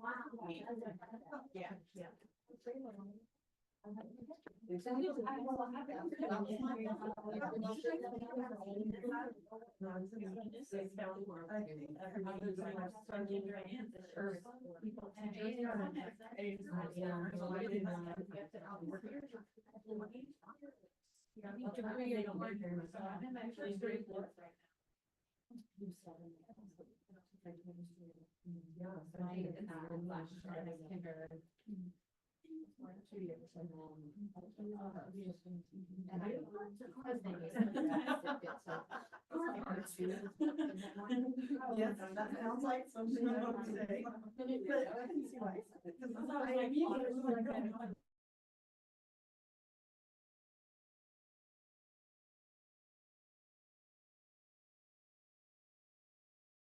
Your heart.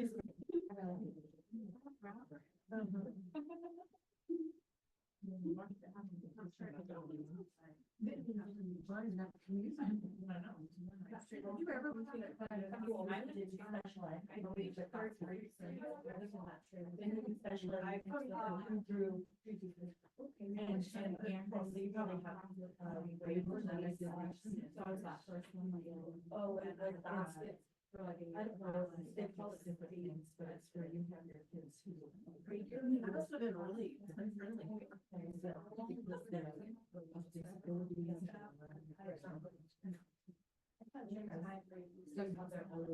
Oh, yeah.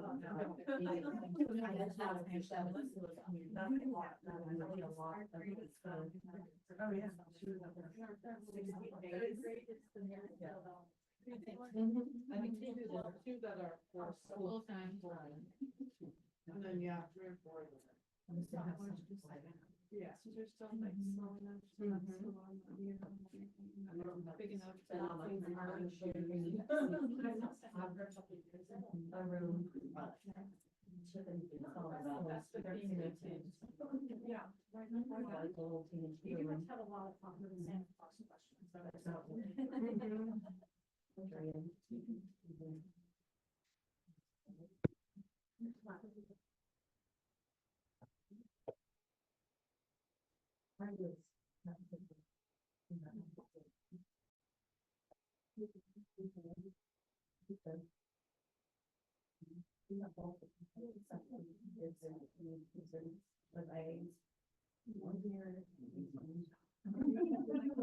Down 40 years. So when you're, so you have to be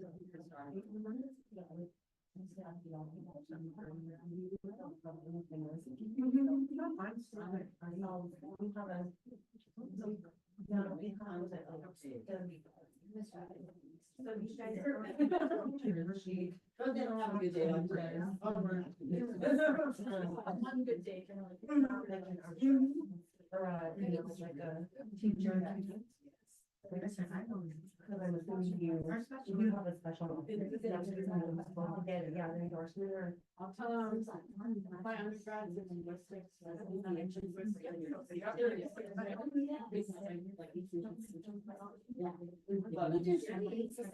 Mainly linguistics, and then I taught in Asia for 12 years. And so right now I'm on emergency. And they're the same thing. You only have reciprocity, but then. State, not state. So. Yeah. Now it's like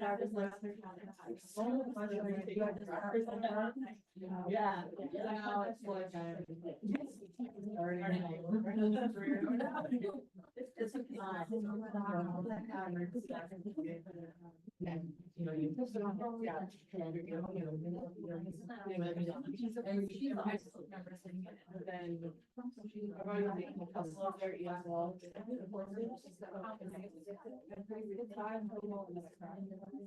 For your. So. Yeah.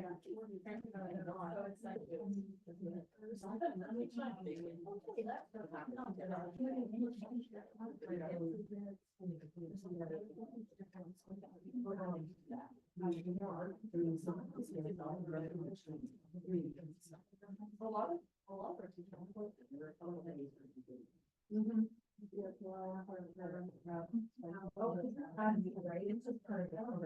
You don't have it, but I didn't have it. I need to then read that. But yeah, then I got that either, so. I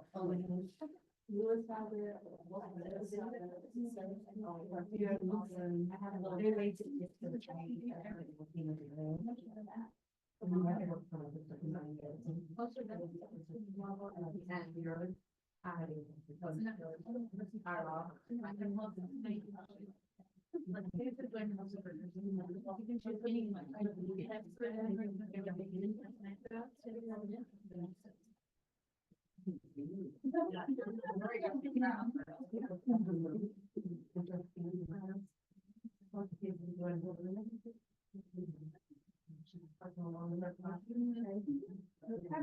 Yeah.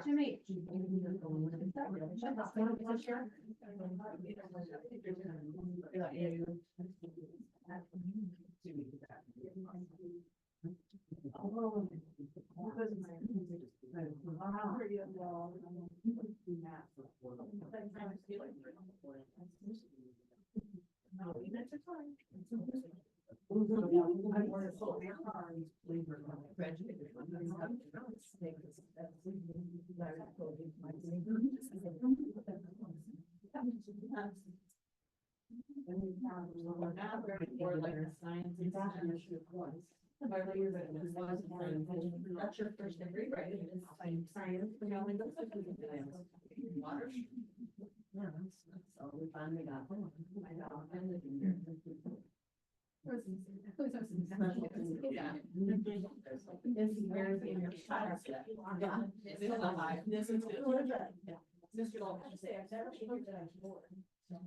Right. Here's also the gospel.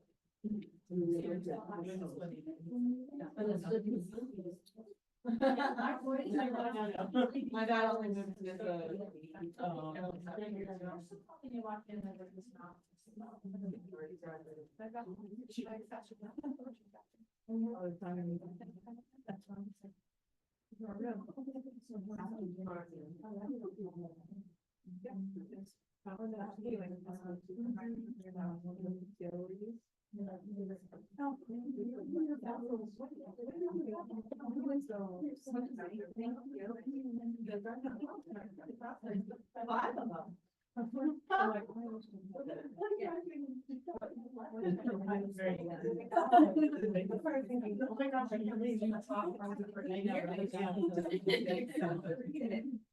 Came home for another.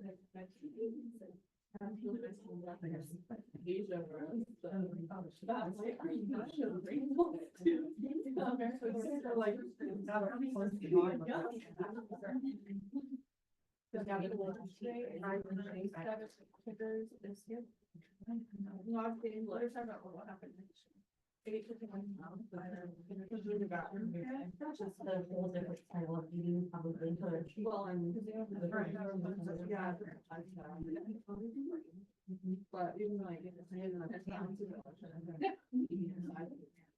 Oh my gosh.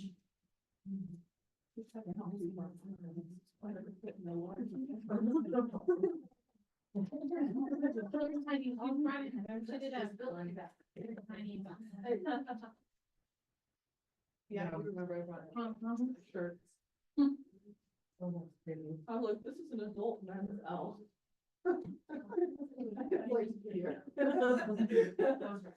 And my shoulders still out. Well, I'm not cut out for the Never gonna happen for me. Online shopping. Online shopping.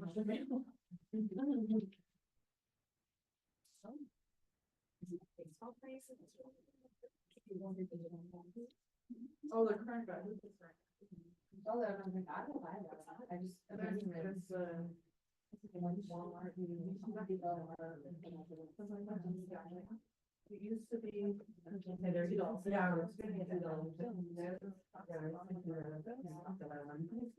There today. Wow. My high school. I went to high school for 3 years. That's what my high school. Parking lot. Go to.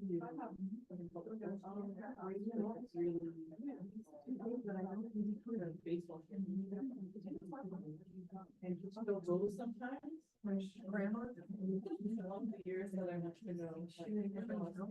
I have all this for years in a row. I'll go. You're not trying to watch your desk. That's right.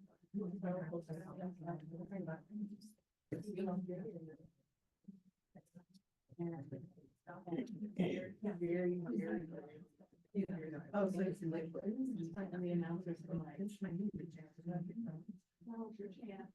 And the teacher walks by and allow you to go.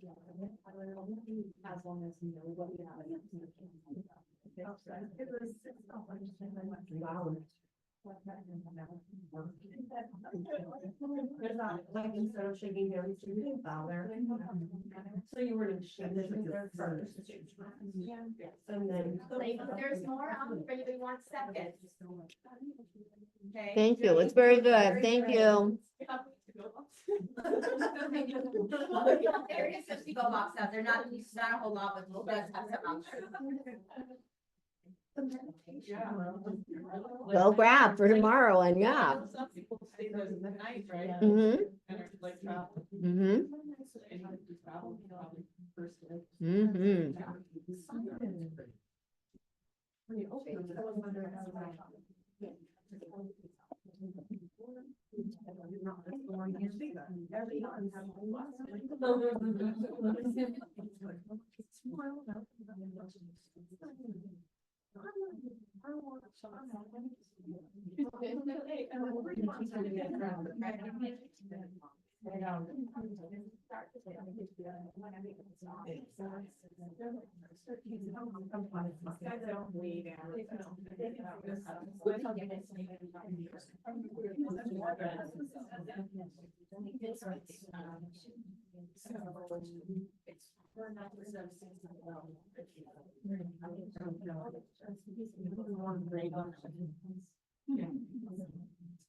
I need to know. What do you mean that went down on the way?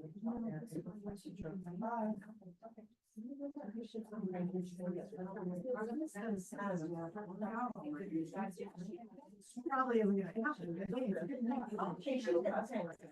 Yes, I remember she drove by and she took the little one on the bus. I remember that. Okay, yeah. Okay, yeah, grew up with her, I know her husband for a long time. It was the same. I read that that's people, they are.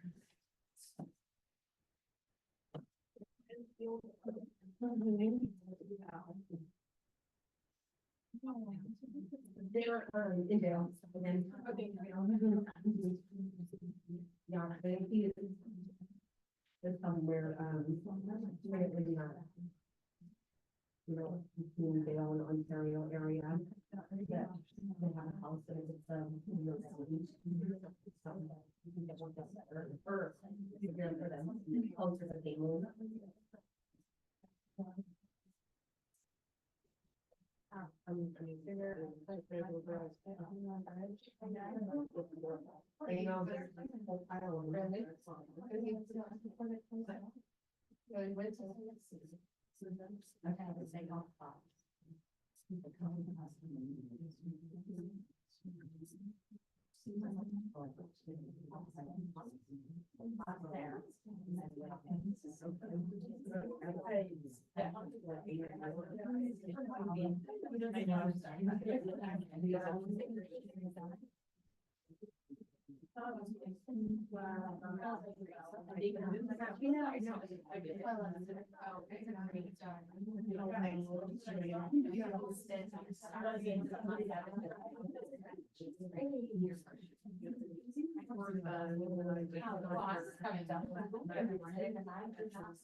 Okay, ladies, as you're kind of finishing up dinner, I am not going to have you practice the word because I've got too many other things that I need to do with you guys. But are you okay with that? You kind of know how to do this. You don't need another practice at this.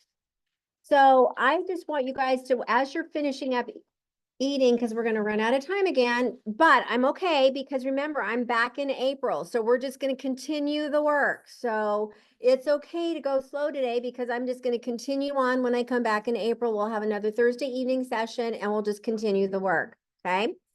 So just know I'm not leaving you hanging, but I want to show you what this like phase 2 is, you guys. So just keep eating and watch me. I got to get my dot camera back up here so I can show you. And then after we're done, you can take a picture of this or whatever's going to work for you. Phase 1, remember in my words matter book, they're just going to have like 10 of these where they're just doing the 3 parts. Okay. Now, once kids get really good at being able to do the 3 parts, now I'm ready to go move into the second part of the strategy, which is that what I call that one perfect sentence. And I'm going to redo this because I put lines that I didn't want to. So I'm going to have to kind of redo this. So now you're seeing this part.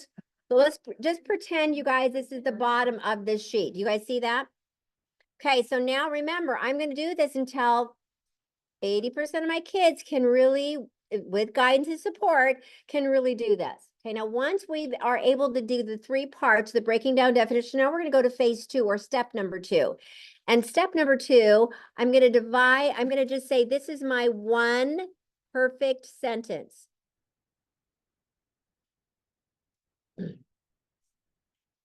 And I call this, in vocabulary, a meaningful sentence. That's what we're shooting for, is to get them to use that word in a meaningful sentence. I'm going to help them and model this quite a bit because now I want them to write a sentence that's not pointless. So here's an example of a pointless sentence. Respect means to venerate. I mean, pointless. We should respect everyone. That's pointless because that doesn't really tell me what respect. When you say respect everyone, that does not tell the reader anything. That's called a pointless sentence. Another kind of sentence is that they like to give as a dictionary sentence. Like they tell me, Respect means to venerate. That's a dictionary sentence. I don't want a dictionary sentence and I don't want a pointless sentence where you're giving me a sentence and there's no words in there, no context clues that help me know what that word is. So when I'm writing a sentence, it has to be meaningful, okay? So I'm going to say, I could say, here's an example, pointless, respect everyone.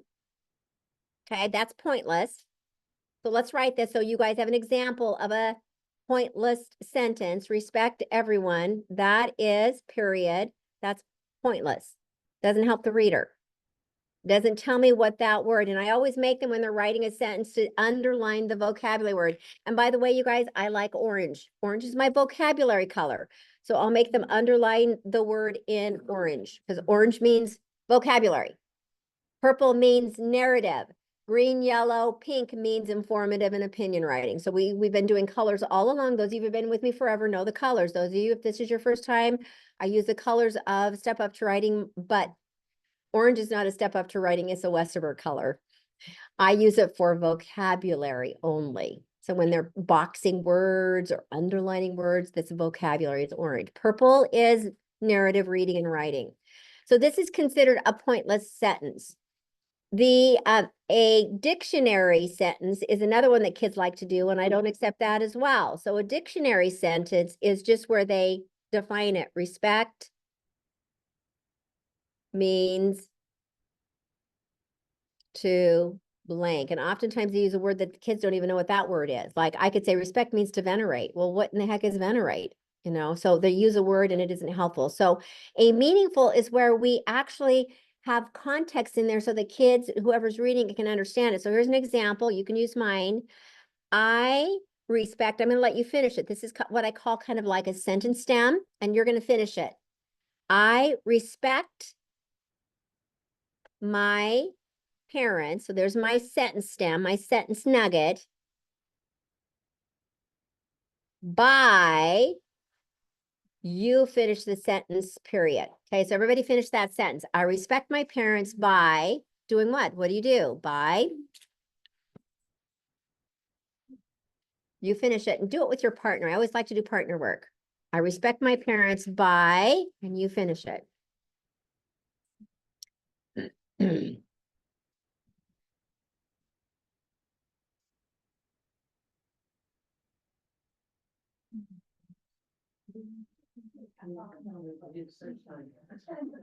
I respect my parents by, what am I going to do? How am I going to respect my parents?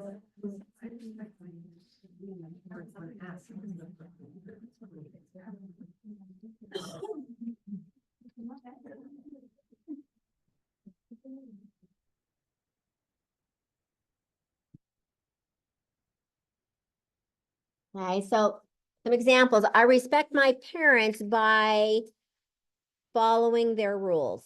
That might be something I do by following their rules.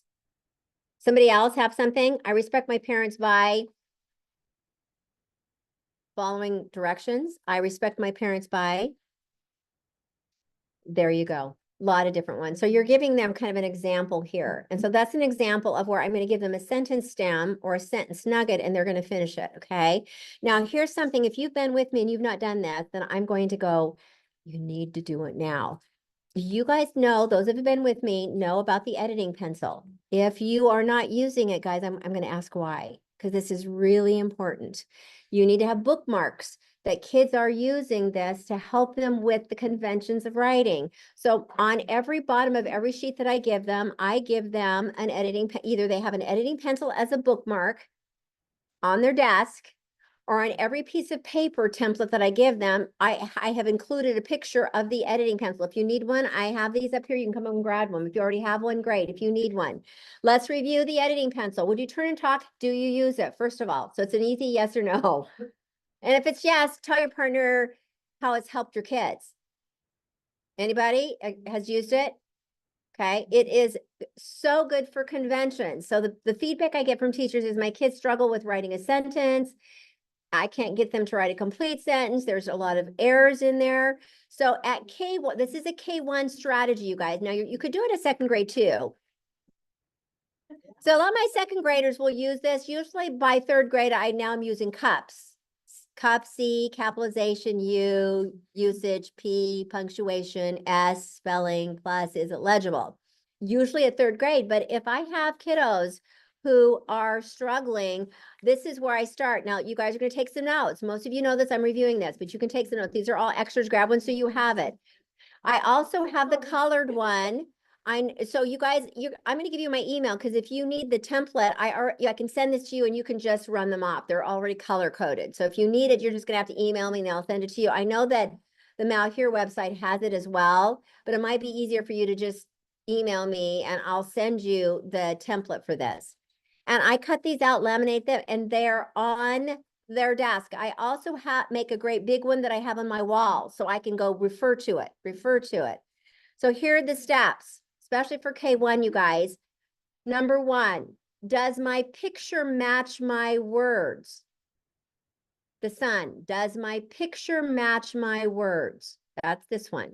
So, because my kids are always sketching and then writing, sketching and writing, sketching and writing, always. So I want to make sure that what they're sketching matches their word. So that's number one, the thing that they have to do. And you guys, I use this with kinders and kinders can do this. I say, number one, everyone, look at your paper. Does your picture match your words?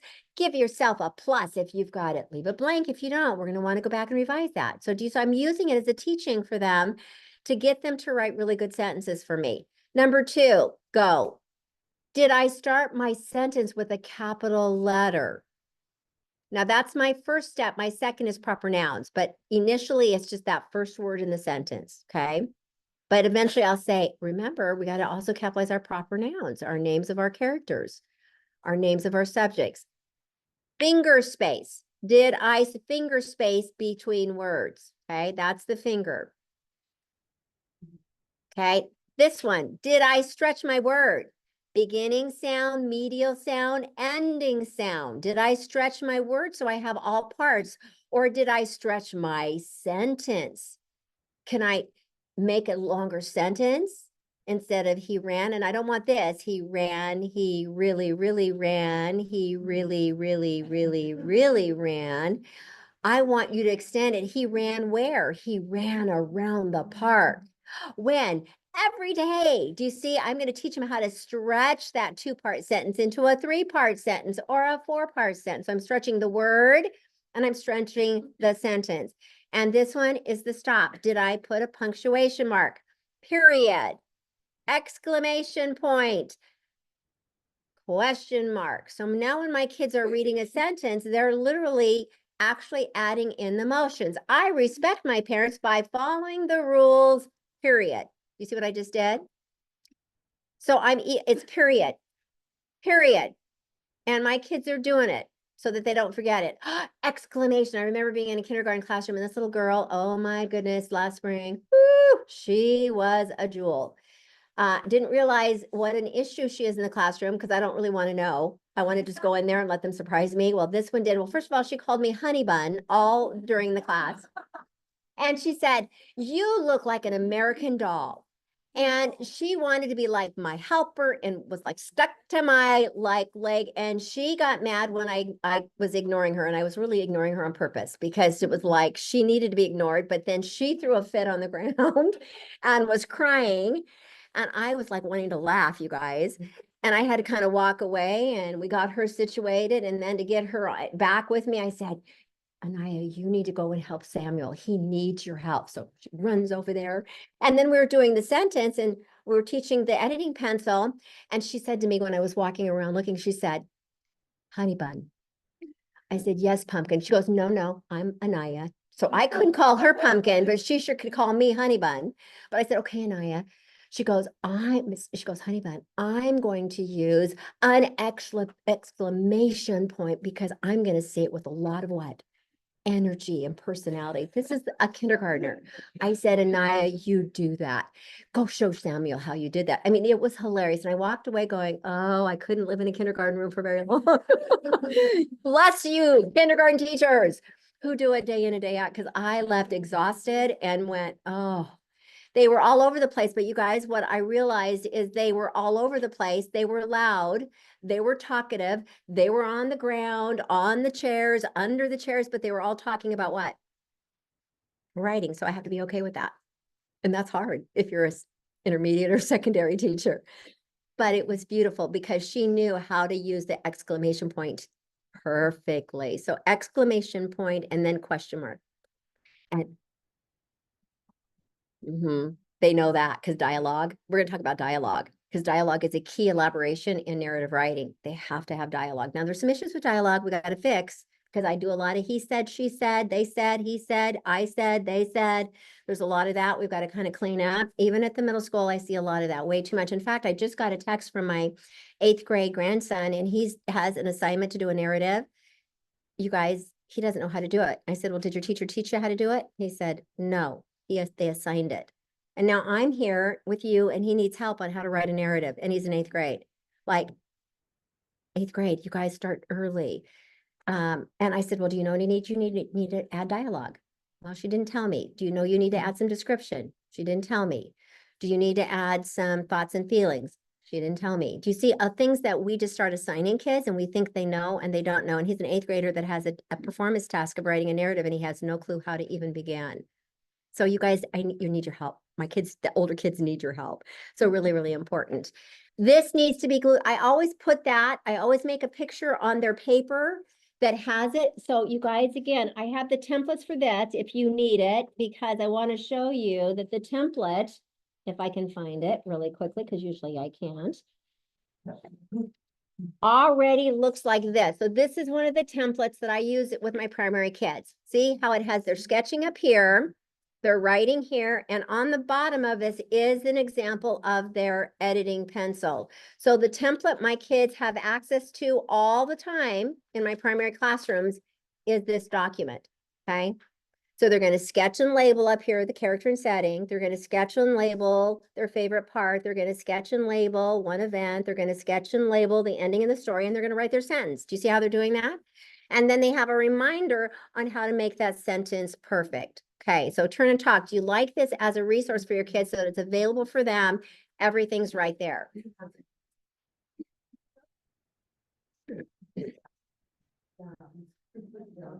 Okay. So that's the two things you definitely need to have. So again, we're going to come back here. Remember, you guys, phase 1, they're just breaking down the word. Phase 2, they're writing a meaningful sentence. And guys, don't be afraid to help support them with the first part of the sentence and let them write the second, okay, the second part. Then making sure that you're using, what's this called, everyone? Editing pencil. Okay, phase 1, phase 2, editing pencil. Tell your partner what you're going to do this next week.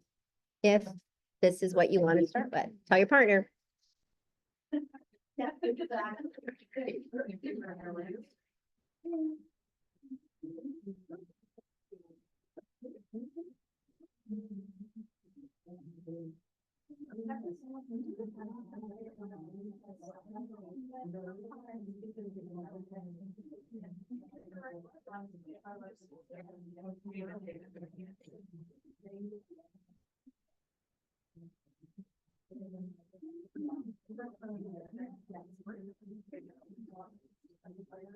If you're new and you would not, if you're new and you need I have an extra copy if someone would like to use it, maybe in a group if you need it.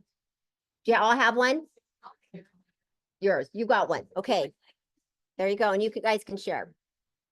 You're welcome. Oh, how do I make it? Okay, so, oh, good question. Well, if you email me, I'll send, I have 8x11 pictures of each of those. So I just get yellow construction paper and make a big pencil. And then I actually just copy my 8x10 pictures and I just glue those on there. So I have that, so you don't have to make it yourself. I can just send that to you. Email me and I'll send it to you, okay? And then if one from a school, then you can send it to everybody. And instead of me sending it to 30 people, it'd be nice if I took, and then you can share that. Okay, you guys, one more strategy, because we're really working on vocabulary today. Is this helpful? Vocabulary. I'm surprised when I'm going into classrooms how little time we're spending on vocabulary. That's a little surprising to me. And I know you guys have tons of of work that you have to do, but I'm not seeing a word wall. I didn't, and in fact, the last 5 classrooms that I was in observing and doing some walkthroughs, not one class had a word wall. So word walls are really important. It's a high leverage strategy. You guys, if you want your kids to use those words in their writing, you have to have it visible for them.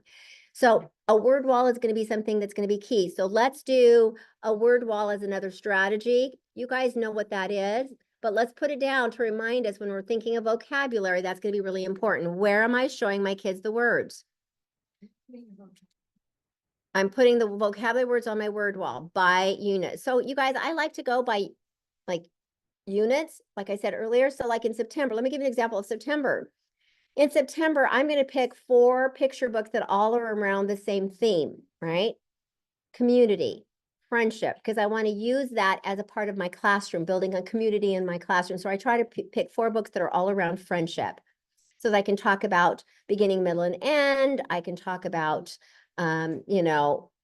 describing the characters. I can talk about main idea and message. I know that that's going to be my hit, my focus for that month. So usually my words are all around, not only the words that I'm going to pull from those 4 books, but words that they're going to need to know, like friendship, like community, like respect. So my word wall are all the words that I want them to know that are not only in the book, but that are connected to my theme or my message for the month. And every month it's different. So September is always my friendship month, my community month. My October is fall month, and I'm doing a lot of fall kinds of things. And there's another theme to that. You guys, I try to pick every month a different theme. And then my 4 books are based around that theme. Your core might do that or probably doesn't. I don't know. So if you need help with that, let me know. I've got some I've got some books and I break down by months too, if that would be helpful for you. Okay. How do you organize that word wall? Do you just put the words around the book that you laminated to show? Do you organize them by what they're? Well, there are a couple of ways. First of all, I can do it this way, where I'm just starting out pretty easy, and they're just, here's the book, and here are the words from the book. I could do that, and that can go on my word wall, or usually they go on my clothesline, and I just clip them along my clothesline so I don't need to use a wall space for it. But if I'm truly doing a word wall, especially if it's informational, like if my kids are reading about volcanoes, then my word wall, it just says T equals word wall, and I'm just putting up words that go with that unit. I'm just all the words, lava, erupt, right? If it's volcanoes or weather, whatever I'm doing. The other thing that I'm doing too, that I didn't do initially, you guys, if I have a word wall that is, so here's my bulletin board, or you guys can use chart paper that can just be put up. So if you don't have place on your walls, there's other ways that we can do this. So I'll say, this is my word wall. Okay, and I'll say T equals, because I always like them to see the T as my topic or my title, T equals volcanoes. You guys, I used to just write the words up on here. I don't do that anymore because I like to do little Velcro. These are my little Velcro strips that I put on there. And each card I have is on a Velcro, has a little bit of a little Velcro thing on it. And now my cards go right over that Velcro. Does that make sense? Now here's why I like it. Because then kids can go grab that word and go to their desk and use it to help them copy the word, especially my little kiddos. Instead of going up there, they just go grab the word, put it on their desk, they copy the word, they take that word and put it back up for the next person, so it's movable. I also like it to play games. Everybody go pick a word that you know, grab that word, and then go teach your partner that word. You see, I do a lot of that. Everybody pick a word. Then you're going to present that word. So, or I'll say, we're going to work on 3 words. Which 3 words? Let's pull those 3 words down. So it's a very interactive word wall that I now use. Initially, it was just written down, but you guys can decide. So word wall, another way to Velcro and then just make your words. You guys, for every book, I have 5 words. I just have them in my little file folder. These are my 5 words for Claudette. These are my 5 words for Pete the cat. These are 5 words for Traction Man. These are 5 words for Knuffle Buddy. Whatever book I've chosen, I've already chosen those words, put them on cards, laminated, and put them Velcro because I know they're going to eventually go on that word wall. Sometimes they're narrative words, sometimes they're informational, depends on what I'm studying. Okay, turn and talk. Well, how would a word wall work for you? And these are like Velcro. It's probably a high a research strategy that you should be using.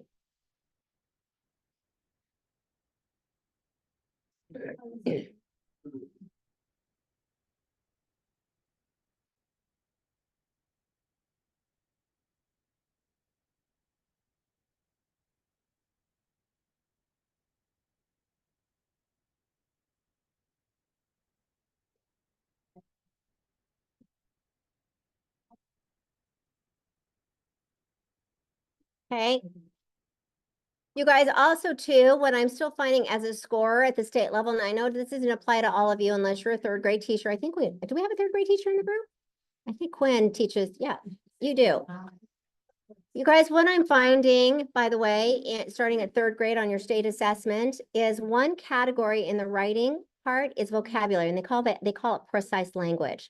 And I'm scoring your kids' writing on vocabulary. Are they bringing what we call academic high-level vocabulary into their writing? It never says how many, but I'm really as a scorer looking for 3. In the text that you're using. Yes. Yes. So ladies, as far as vocabulary goes, you guys need to teach your kids how to pull vocabulary from the text. They don't have to make up their own words. Now, I'm looking for high level vocabulary instead of saying happy. I'm hoping that they're using higher level words instead of happy and sad and because and things and those lower level words, cause the things that they do all over the place. What I'm looking for, you guys, is for them to pull a minimum of 3 vocabulary, what they call precise language, from their reading, from their sources. And kids are not doing that. They're not doing that. They're just starting to write and they're not bringing over those high level vocabulary. So in the vocabulary category, I cannot score them high if they're not bringing any words over. So this is really helpful for that. If I have a place for saying, these are the 10 words we've learned while we're studying our unit on volcanoes, what's our rule in our classroom? What's our expectation? Kids have to pull how many minimum? And then I'm going to expect to see those 3 words in their all about book, in their little narrative, in their little paragraph, whatever you're having them do. I'm looking for at least 3 high level academic vocabulary. That's going to be really important, you guys, because then I can't score them if they don't use them. Question, or did you guys read? One of the teachers in my school also has a graveyard. I call it a dead word wall. Yes. Yeah. So that's also really good. I have a dead word wall. And so words that I don't want them to use goes on the dead word wall for me. And that means you can't use that word. Yeah. Yeah. Happy, sad, cause, things, all those words that they use that you don't want them, it goes on our dead word wall. So that's a really good idea. What words do we not want you to use? And now it's the informal language. Cuss, skibbity, Ohio, Riz. Have you guys heard all those words? They're like crazy town. I don't even know what they mean. And then I use them and my grandkids go, Mimi, you cannot use those words. I say, well, you use them. You look riz today. You're looking dripping today. I mean, only because they tell me what they are. And then I start using it and they go, Mimi, do not use those words. And I go, well, then you don't use them. I don't know what drip means. You look fine. You look good when you're dripping. You guys, did you know that? Learned a new vocabulary word today. Yeah, dripping. Your whole outfit, you're looking good when you're dripping. If somebody says you're dripping, it means you are like, ugh, your clothes are just right, your hair is just right, you're looking real good. Riz, real good. Sus. The only one I knew was sus, because sus is like suspect. That's the only word I really knew when they were telling me all the words they use. And I say sus. Okay, that must mean suspect, because that makes sense. It's very suspect, but yeah, we got to get those words off the wall. Okay, here's another strategy. It's called the ABC taxonomy. And this is going to be really important for narrative writing. Taxonomy. Okay, take out a piece of paper, please. Okay, this is called the new piece of paper for another strategy. Hopefully, you guys all doing okay? Or you on overload yet?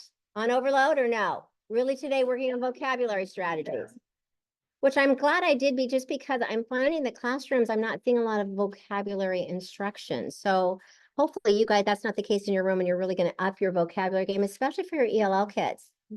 Your ELL kids just have not a clue with vocabulary. So really important. All right. So you're going to write T equals ABC taxonomy. Now, you guys, I'm going to show you how I use this in a couple different ways. I use it as a vocabulary strategy, but I also can use it as a brainstorming activity. This is another fun one. So this is kind of what I call a twofer strategy. So on this side, would you just give me the alphabet, A, B, C, all the way down? We're going to play a little game here. And I also have these done as well. So if you need these already done, I have them. I have them in whole sheets and half sheets and a big square one. So if you guys want the templates, you just have to email and I'll send them to you.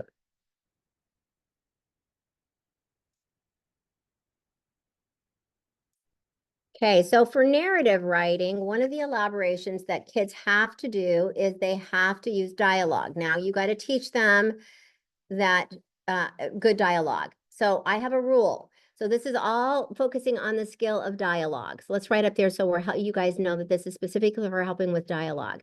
My rule is, so dialogue is the skill, the strategy is the ABC taxonomy. So I want my kids to say, we're working on the skill of dialogue and our strategy today is the ABC taxonomy.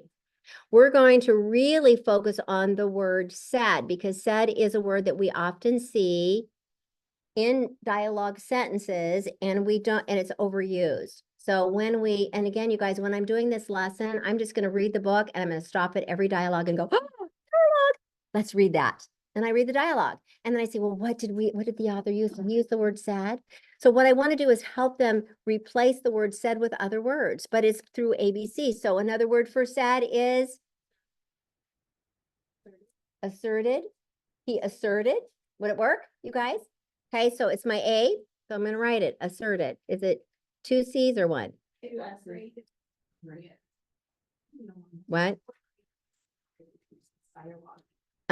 All grades, even with so it's 2 S's, asserted, okay? Now asserted might not be a word. You're gonna be careful because sometimes you'll use a big word that kids don't know, so be careful at what grade level. I love that word. I'm not sure my kids would use, but I kind of like it because asserted, maybe I can that'll be my word for the day and asserted. Okay, do you see that? It might be, let's go to down. The character whispered something, whispered might be a word that I could use instead of said. What about yelled? You see, I'm going to get kids to start now building their vocabulary by replacing the word said with something else. So now we're going to play, this is a game, we're going to play against groups. This group against that group, against that group. In my 2 minutes, you're going to try and get as many as you can as a group. Now, guys, you can you can have 2 B's or 2 S's. So if you have another W word, go ahead. It doesn't have to be 1 per. So go, 2 words, whichever group does the most.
I know.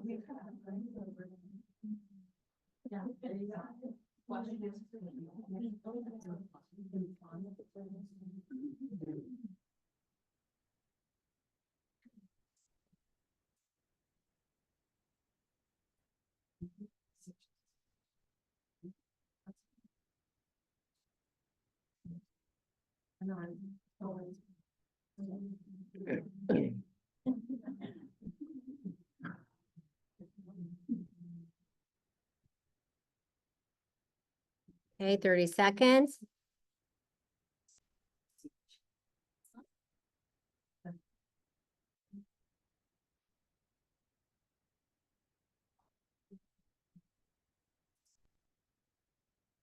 And stop. Count up how many words. Each group, count up your words. Y'all, each group should have the same amount of words if you're doing it all together.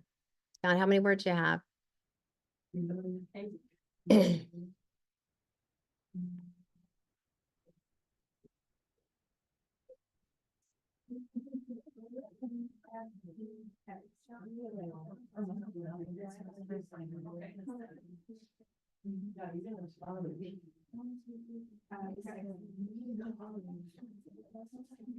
Now, guys, could I have this as a handout? Yes, I could give them a handout that has this already done.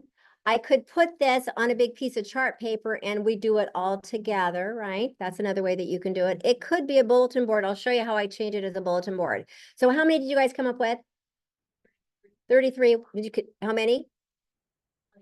20 or 21? And how about this group? How many total?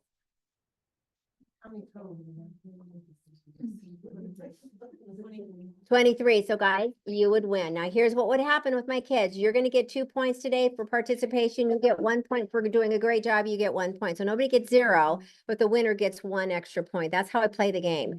Now I'm going to share. So here's how you're going to earn more points. This group's going to share one of their words. Now you want to share a word that nobody has, because if you share a word that nobody has, you don't get an extra point.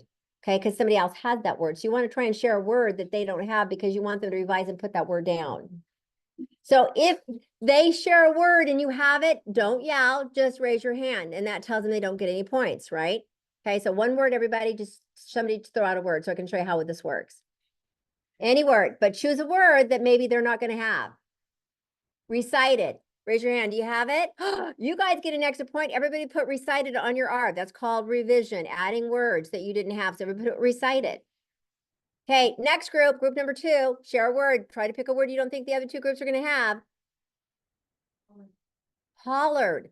Okay, good word, no extra points. Nice job. Next group, what do you have? Implied. Anybody have that? Ooh, extra point. You see, now we play a little game. Implied. Right? Okay, now you guys, here's an example of, you could do every letter. You could do it simple. I mean, simplified could be just a chart that does this. Here are other ways to say sad. And look at all the words. I could just make a list. I kind of like the ABC taxonomy because now I'm working on letters, you know, that first sound.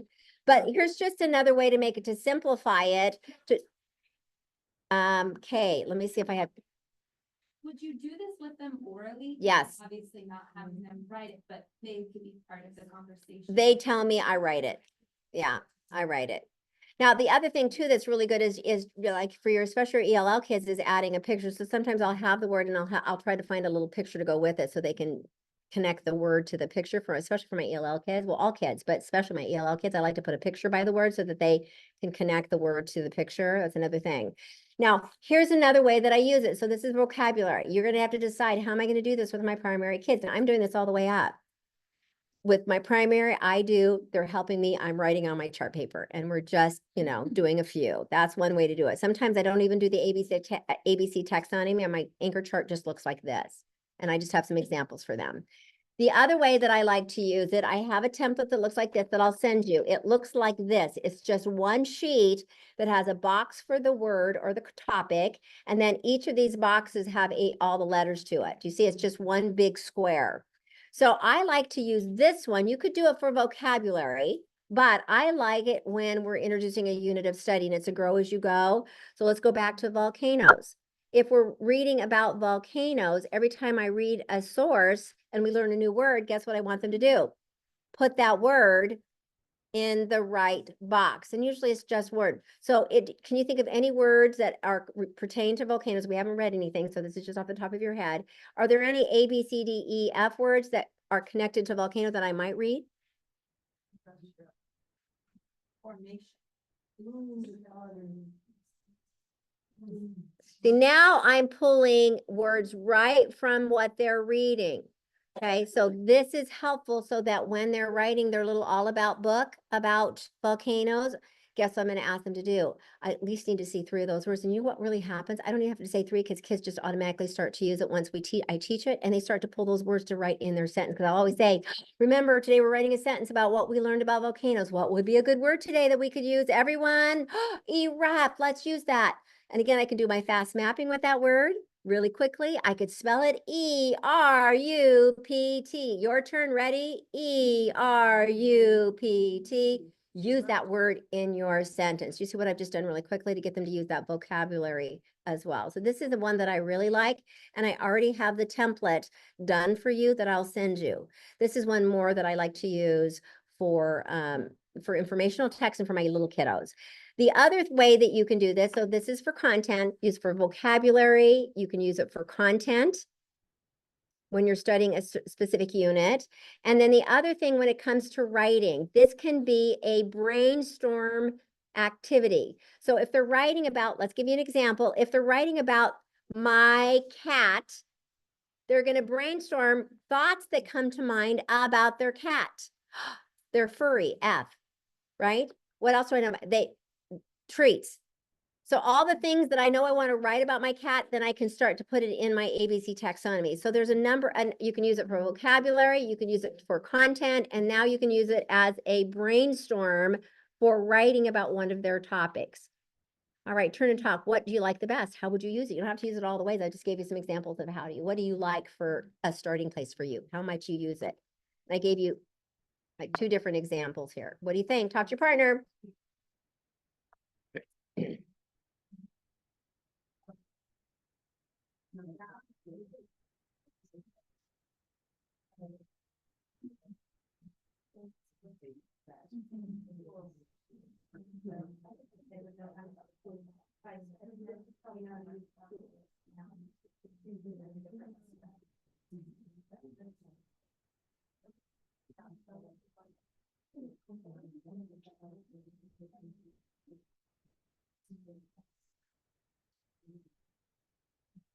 You guys, I went so fast today. Okay, we're guys on lesson 2. Let's go on to, remember our unit of study, our foundations. Remember lesson 1, I'm working on vocabulary. And today we spent a lot of time on a different vocabulary strategies. Let's see if we can remember those.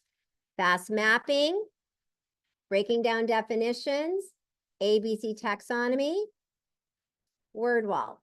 4 things today that you're walking away with when it comes to vocabulary. Let's say those again. Fast mapping, breaking down definitions, word wall, ABC taxonomy. Those are the 4 that I want you to at least pick one to do immediately. And why would I say to use it immediately? Forget it. So you won't forget it. And if I were you, I would try all of them for your sake, not for your kids' sake. Because if you don't have at least 25 practices with, they even have a study on teacher practice. And the teacher practice research is if teachers don't practice a new strategy a minimum of 25 times, it will not be a part of your toolkit. You'll forget it and you won't use it. So you have to do this for you to get it into your toolkit so that at one point, here's why you need to know it so well, that because you need it for that teachable moment. You might be down the road where you haven't planned in your lesson plan to do breaking down definition, but you realize they really need that for a certain word down the road. If I've not practiced it, I probably will not do breaking down definition with them. I'll probably tell them what the word means and off we go. But if I know it well enough, I can use it as a teachable moment down the road when I say, oh my gosh, I didn't plan this but like, you guys, let's stop. We need to really break that word down because I can tell you're struggling with that word. Do you see how it becomes something that I know because I practiced it numerous times? Otherwise, it's going to sit in the book. It's going to collect dust on your shelf, right? So we want to make sure that we're practicing it for us kind of selfishly, but it's going to help your kids as well. So now we're on lesson 2, everybody. Remember, this is going to take a while. You guys have to decide how long. Now we're on lesson 2. So lesson 2 is where now we're going to do a teacher read aloud.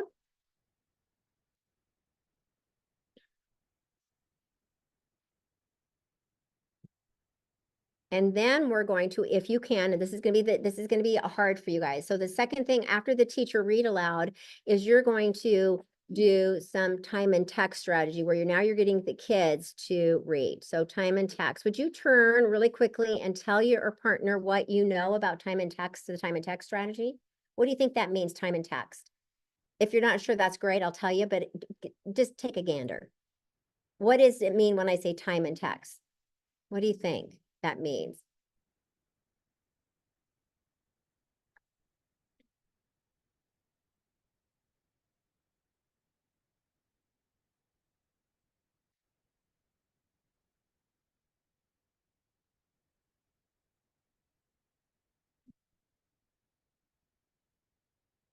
Okay, so here's what time and text is. Time and text is when students are what? And not silently. Time and text is not reading silently because I'm not hearing how they're reading and they're not hearing how they're reading. And I don't even know if they're reading, to tell you the truth. So silent reading is not considered a strategy for time and text. So when I think of time and text is getting kids to practice the reading. And I have to get them to do it. Now, here's another non-example. When you call on kids to read in your classroom, that is not time and text because there's only one student who's practicing the reading, right? Nobody else is. So that's a strategy we got to get out the door because only one student is reading. If you're doing all the reading, are the kids practicing their reading? No, I need to model and I need to read it. That's why I say I'm going to read it. But then I need them to practice reading, and it's everyone having an opportunity to respond, not just one. So I'm not calling on kids anymore. I'm asking kids to practice their reading. And there's a lot of different strategies. I have a sheet of a whole bunch of strategies that I'll send you if you guys want it. Of how, so here's some examples. You can write that down as something you need. So here's an example of time and text. A choral read.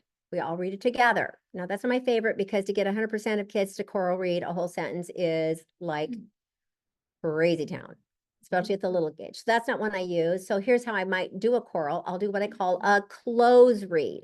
So close read, C-L-O-Z-E, a close read is where I read and I stop at a word and the kids using their power finger, because if you don't, we're not going to do a choral.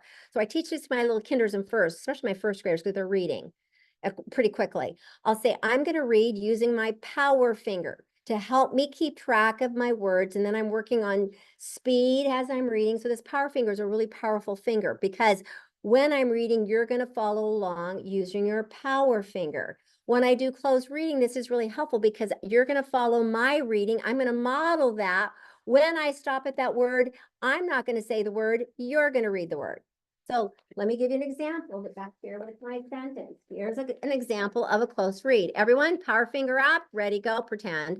I respect my good job for reading by following their, there you go. Exactly what I want. My kiddos can do that. If I've taught that and I teach the power finger, if I don't teach the power finger, what do you think happens, you guys? It's not choral. So close finger, every time they're reading, they're using their power finger. And you guys, I'm even using this with my intermediate kids. I don't with my middle schoolers unless they're really struggling with reading, but it is a reading strategy to work on speed and fluency and rate when they're reading and then they're following along. So close read is the one that I like the best because they only have to follow along and read what?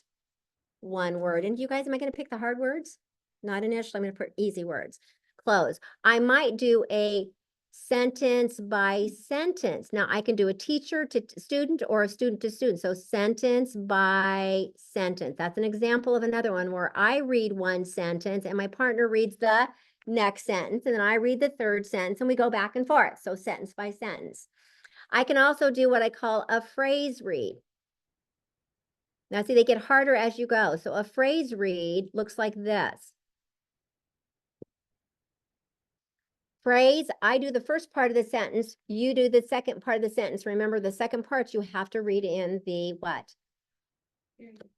Punctuation, right? The period. So here we go. Power fingers out. Ready, go. I respect my parent by. That's phrase reading. Okay, sentence by sentence, phrase reading. Now, my older kids, I can do paragraph. There's some other ones. I like this one a lot. It's called radio read. It's kind of probably one of my favorites. It's called radio read. And I'll send you this sheet. There's a whole bunch of really good strategies on how to get kids to practice reading where they're not doing it independently, silently, and not one at a time. So a radio read, I teach my kids that radio read is like, on a radio, if you can't hear it, what do? Turn the volume up. And if it's too loud, what do? You turn it. So you're going to be radio reading at a really quiet, so everyone is reading out loud, but very okay. When I come around, because I got to listen and see how they're reading, when I come to you, whether I tap you or I tap you, depending on your kids, because you got to be careful about that. When I come to you, that tells you that you're going to turn the volume up and you're going to continue reading wherever you're at, and I'm going to just listen. Right? You see what that works, how that works? And then we'll walk around and do the same thing and start to listen. Now, here's my rule. If kids get done with the passage and I didn't tell them we're done, and I haven't gotten to them yet, what do? They don't stop. They go back and what? And start over. That's practicing reading, and that's called time in text. My kids love that because I'm going to go, bring your volume up, read to me, move to the next person. Bring the volume up when I'm there, and then read loud, and then they go back to reading. And if I'm not done, they just go back up and practice reading again. That's called time and text. Really high strategy, science of reading, getting them to read. Key. Turn and talk. Do you do that? Something you can do. Turn and talk about time and text. Do you need more support with that?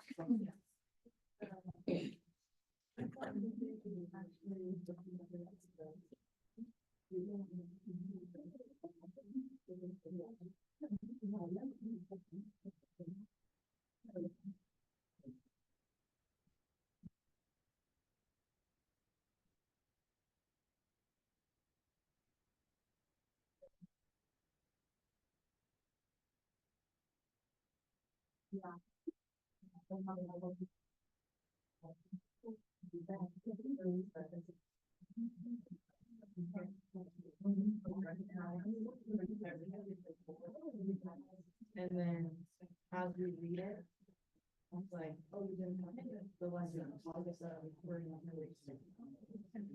Yeah.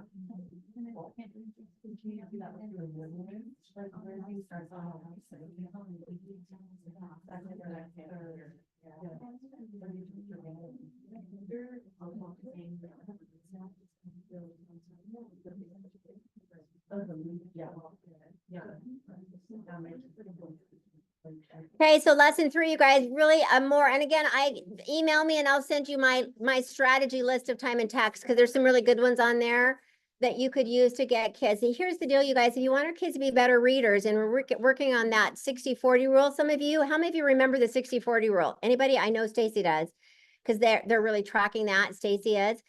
Michael Schmoker has a book called The Focus Book. It's a green book that's just a really good book that really talks about how to move the achievement dial. And he said one of the ways to move the achievement dial is by following the 60-40 rule. And here's the 60-40 rule that he says that we should follow in our classrooms. It's called the 60-40 rule.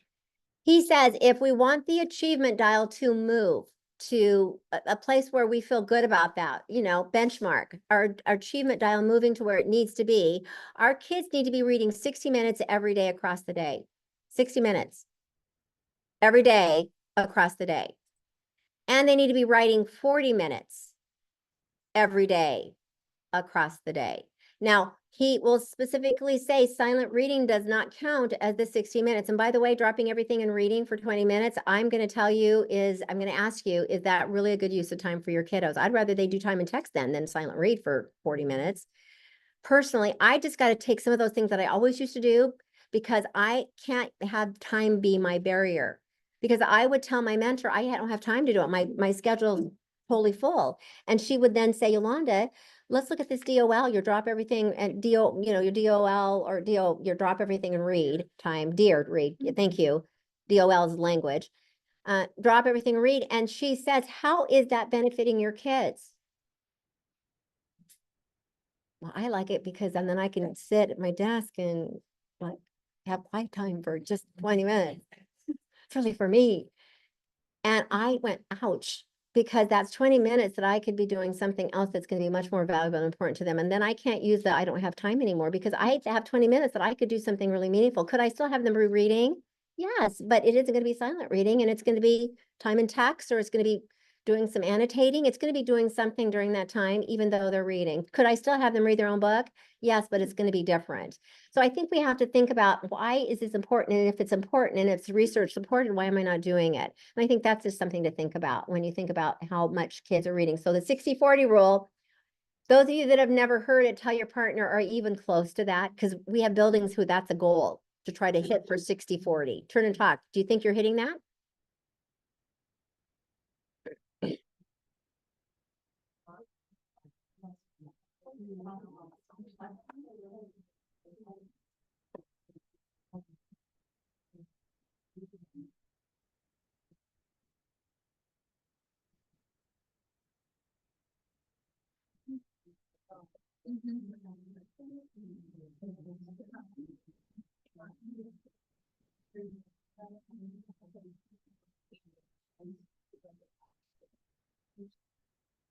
Welcome to education.com, your home for Okay.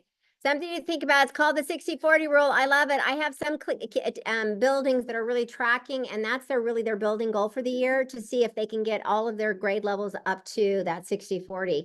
But, and more than anything, they're just really doing it to see if it really has impacting learning. Is it impacting their scores? Is it impacting their reading? Is it impacting their writing? So that's one of the things they're really kind of being the researchers of that, and to say, okay, if Schmoker is saying that's going to really move the dial, let's see if we can do that and see if it makes a difference. Okay, lesson 6. We're going to have one more lesson before it's time to go home, you guys. Lesson 3. Lesson 3 is sketching, working on prior knowledge, and doing a little bit of sentence styling. Okay, so sentence 3 is these 3 skills. Sketching. Oh, you guys can't see that, can you? It's sketching, teaching them how to draw, sketch, how to work on the skill of prior knowledge, and to start doing some sentence styling. We're going to do the first 2 for sure. I don't know that we'll get to the sentences today because it's already 7:30 and I can't believe how quickly that goes.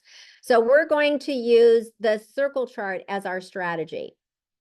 How many of you know a circle chart? Raise your hand if you know a circle chart. Okay, some of you do, some of you don't. So this is going to be a new learning. Now I have the template for this as well. If you had my foundation binder, you would see all my templates in the foundation binder. I'm not going to send you the foundation binder. You can find it on the Malheur website, and just know that next year the plan is for me to do foundation strategies again. So if you are new to me, or if you need another hit at foundation strategies, I'm going to try and do that next year if all things work out well. So we're going to do it on paper, but I want you to know, with my little kiddos, they get this circle chart template. Yes. Prior knowledge. I'm sorry. Prior knowledge. Working on the skill of prior knowledge, and then sentence stylings. I'm sorry. And it's also kind of messy because it's 8 o'clock and I've been at this since 7, just like you guys. All right. So take out a blank piece of paper, please. We're going to make a circle chart, and I'm going to show you what this looks like. And then I will also give you the template. Yes, I'll make it bigger. Thank you so much. Okay, so the circle chart is going to look like this. I'm going to make mine smaller, but you're going to do it on a big piece of paper, just so you can see it on my screen. Make it a big piece of paper. Don't fold it. You're going to make a big one. Okay, so when I'm teaching my kids to do a circle chart, and by the way, you guys, I start with the template, because I don't, to get kids to, my little kiddos to draw a circle chart is hilarious. Now, not to say that I don't eventually let my kinders draw their own, and I do, because practicing a square and a circle is good work for them, right? But to start with, I give them a template. So we're going to start with what we call our frame. Everybody get your frame on your paper.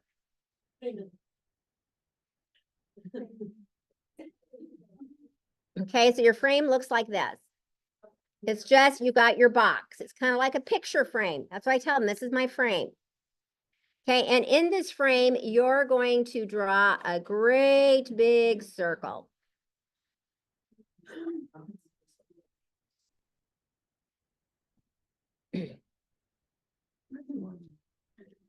Okay, now I'm going to call this a circle chart. Let's write it. That's my circle chart, is my strategy. The skill for a circle chart is defining.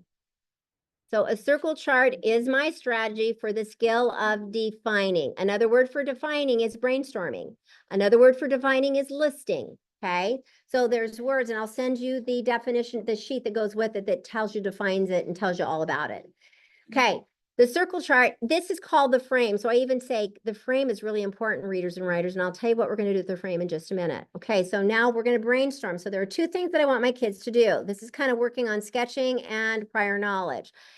Normally there's a circle in the middle of this page, but for my little kiddos, you don't start with the circle because the circle is too small for them. So you want them to be able to write the word first before they circle it, because otherwise they get really frustrated because the circle and they can't get their words in there. And then they cry and they throw fits, and Anaya will be on the ground because she can't get it perfect inside the square. So we're going to write T equals pig or pigs. What's the word, everyone, today? Pigs. Okay, then I say, now you've written it, now you can circle it. And that's our topic for today. So we're going to highlight that green.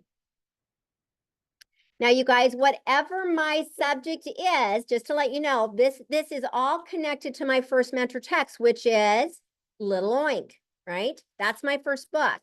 So all my lessons are about in week 1, and you could, if you're a 4-day school, you could do 2 weeks for your 1 week, right? So you could have 8 days to do this. If you're a 5-day school, I usually do it in 5 days. Friday, the last day, is always my assessment day to see if they can do it. Because that tells me on Friday, if they can, I move on. If they can't, what do I do the next Monday? I do the same thing again because they don't have it. So Friday is always usually my informal kind of assessment day where I go, okay, we've been working on this 3-part sentence. Let's see if you guys can do it. Or with support, or how we're going to do that. So it's pigs. Now I'm going to teach it used to be that this was all by itself, but now I'm changing it and I have a top part and a bottom part. Okay. The top part, now I can add my yellow, is I'm going to sketch my character in the top or draw my character in the top. But when my kids sketch, they always have to label. So they're practicing the words and words and all of that. So they're sketching and labeling in the top.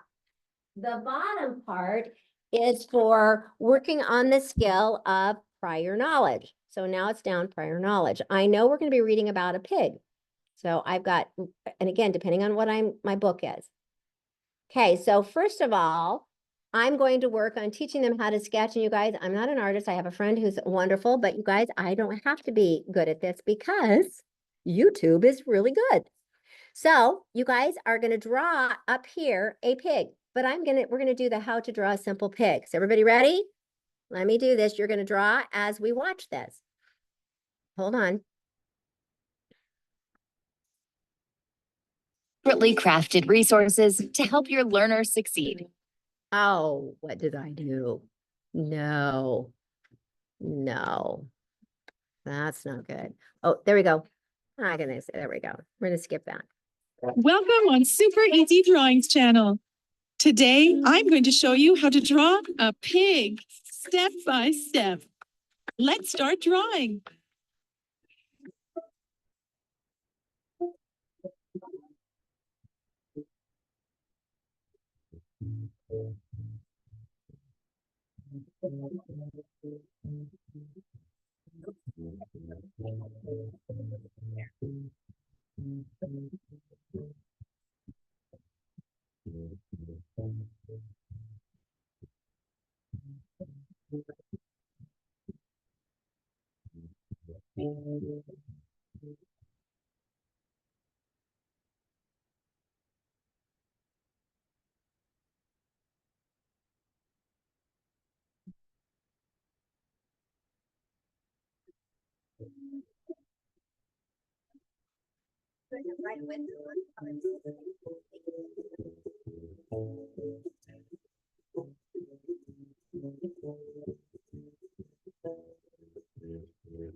If you enjoyed this video, please like it and subscribe to the channel.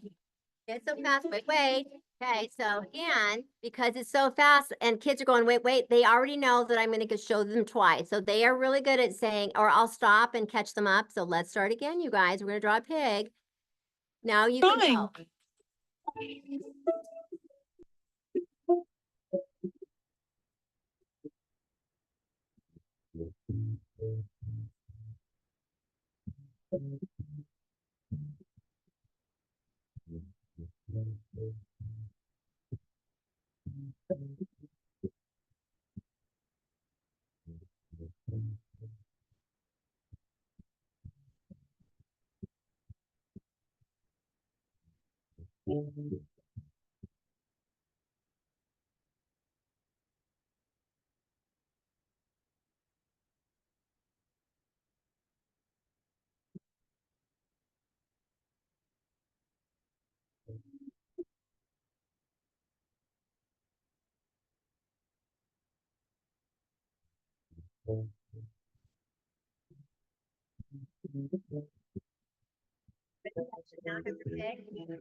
If you enjoyed this video, please like it and subscribe to the channel. Everybody have that? Nice job. Now, would you label your picture? It's a picture of a what? A pig. Nice job, you guys.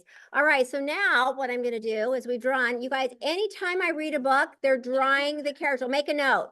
Anytime you are introducing a new book, you start by teaching them how to draw the main character, always. So if they're reading about a dog, they draw a dog. If they're reading about penguins, they're drawing a penguin. I'm having them draw the character. If it's about a boy, I'm going to teach them how to draw a little boy, right? And I want the boy to look exactly like the boy in the book. So again, when you're thinking of characters, guys, you're thinking of the outside story and the inside story. So let's, on the back of this sheet, I want to show you if it's an actual character that has a personality. Let's talk about like just a boy that you're reading. So if I'm reading about the little invisible boy, sorry guys, I got to move this back. If I'm reading, now this is about developing a character as well. So you guys, what I want to do in this is to get them to draw the character as authentic and real as possible. So you guys, that's why I'm not going to do a stick figure. So I got to teach them how to draw that figure. Remember, we did this last time. Let's come down here and I can show you. Remember, it's 1/7, 3/7, 3/7 for the legs. That's how I know how to teach my kids. So it looks like that. And I know I'm going to have just circles that I'm using for bodies. 1/7 for the head, 3/7 for the body, 3/7 for the legs. And then I got to get my hands in there, right? This is really, but it's so much better than a stick person. So just really, there's my body. Now I got a naked body. I got to get clothes. So get your blue. And I'm going to show you how I'm going to say, we're just going to draw the V. And we're going to just draw the shirt right over the body. There's my shirt. See, there's my body. So 1/7, 3/7, 3/7 in circles. And then I have to draw the shirt. And then I'm going to pick another color. And now I'm going to draw the what? The skirt or the pants. How simple was that, you guys? Just simple, simple. Kids will start to draw bodies on people rather than stick figures. A stick figure does not tell me anything.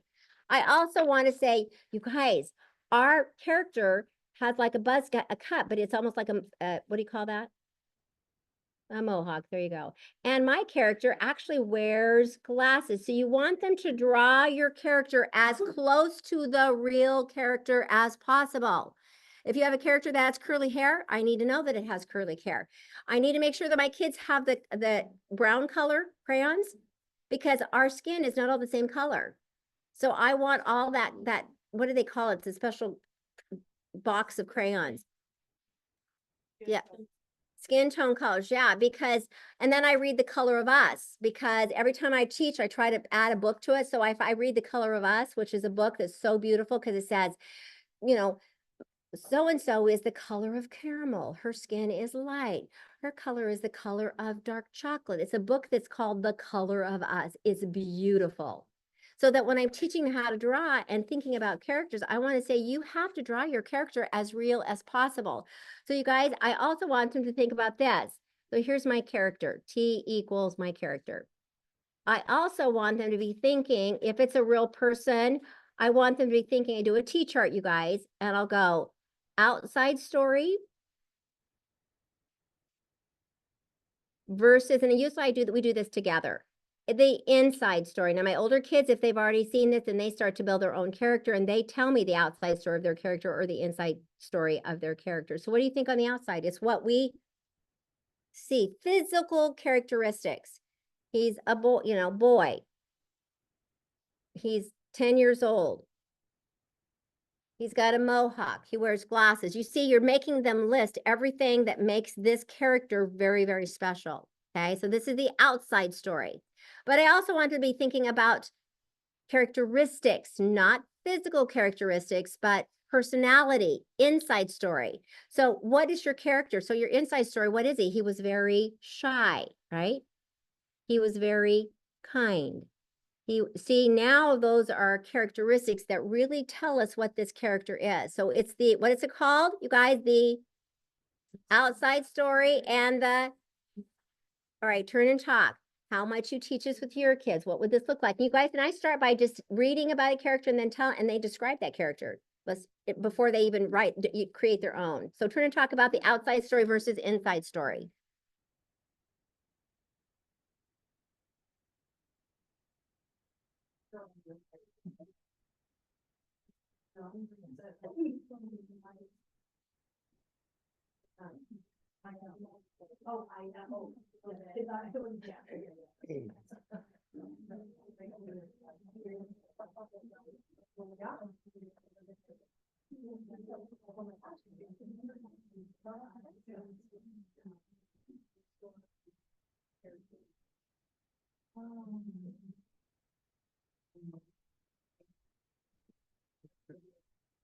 You guys, this is so really good. This is very, very good in terms of comprehension. Number one, you're teaching them to identify their main character in a story they're reading, which is all about comprehension, you're right, you guys, right? And elements of fiction. But what I love about this is then that once you do that with a story, and now it's time for them to develop their own story. One of the things I'm going to do initially is say, before you even begin writing, I need to know about your character. So guess what we're going to have to do? We're going to have to develop the outside story, inside story of our character. So you start with reading first, and then when they go to develop their story, you want to say, let's really think about the story that's in my character that's in my story today that I'm going to write about.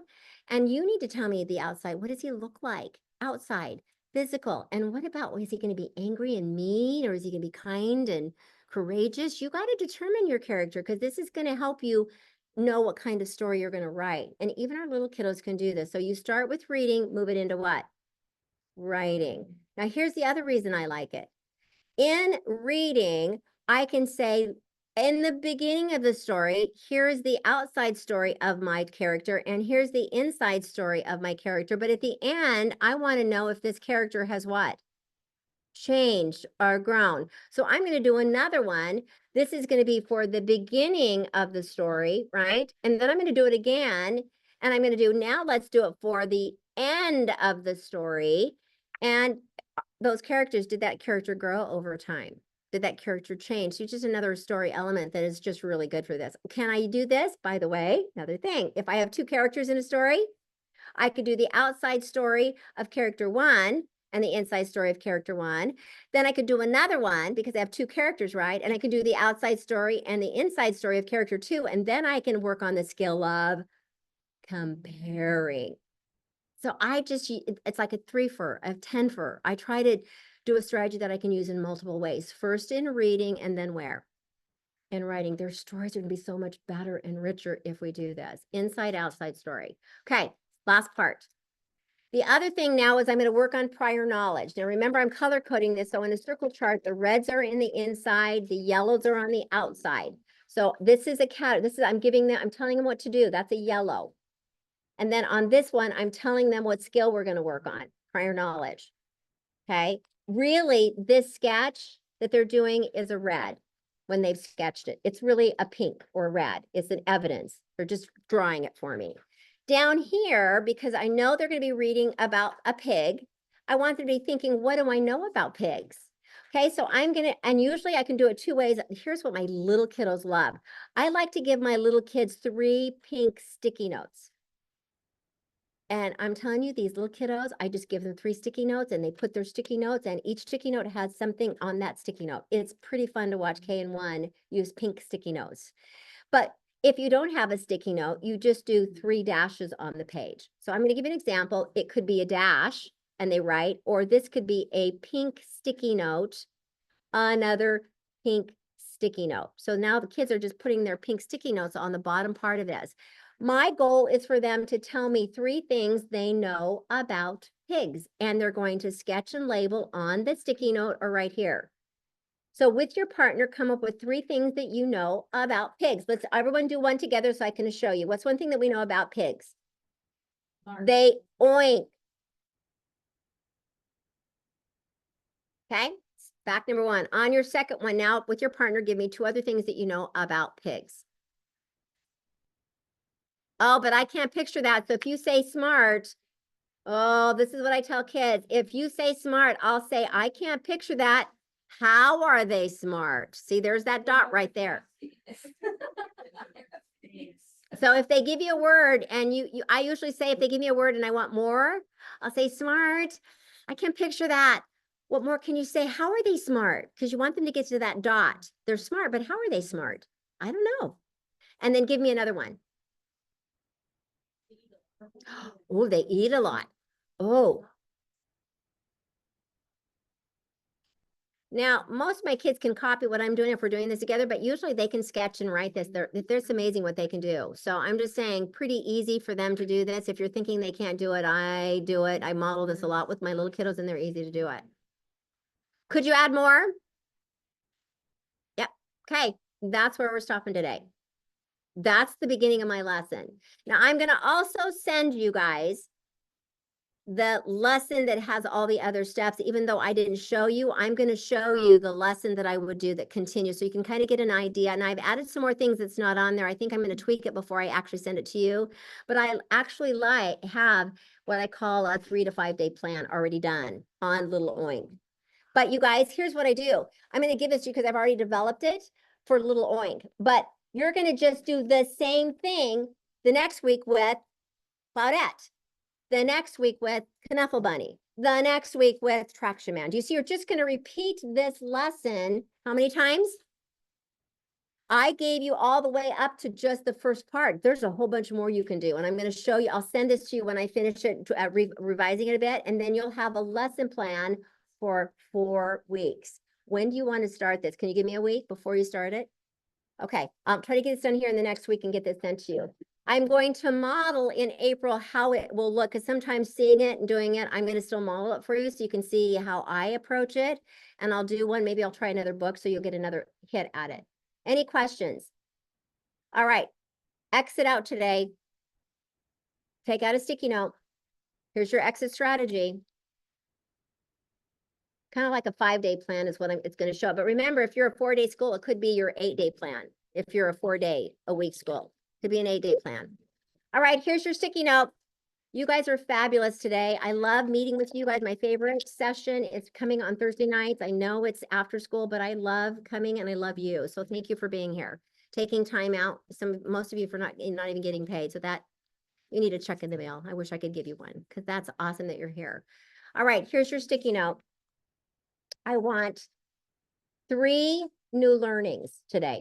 So you can look at your notes. What are 3 things, new learnings? So 3 strategies, 3 new thinkings, 3 new learnings today. What are you walking away with? Something new. I want 3. And you don't have to have complete sentences. Just jot down 3 new learnings today based on this 3-hour session. The importance of sketching, using an editing pencil, upping my vocabulary game, working on phases of instruction, working on prior knowledge before I start the book. What are some 3 things that you learned today? Breaking down definitions, fast mapping. I gave you a lot, guys, even though it's just so little. It feels like just a little bit.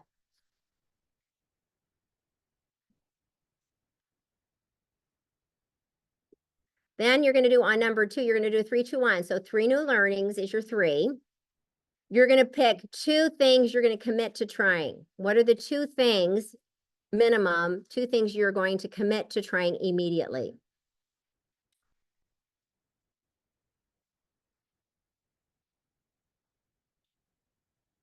Okay, so give me 2 things you're going to commit to using.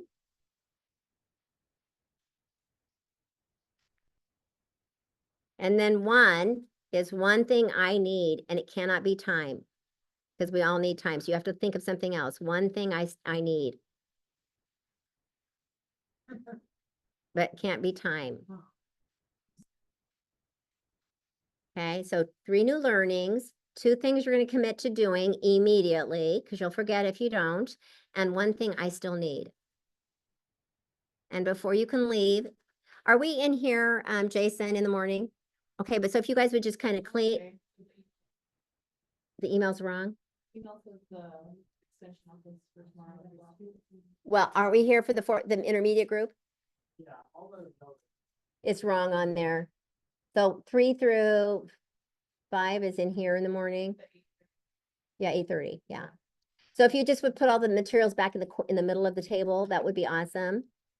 Okay, before you can leave, you have to share your 3, 2, 1 with your partner. And then I'm not gonna collect it, this is for you, but I want you to share it with your partner so you have somebody to help you be accountable.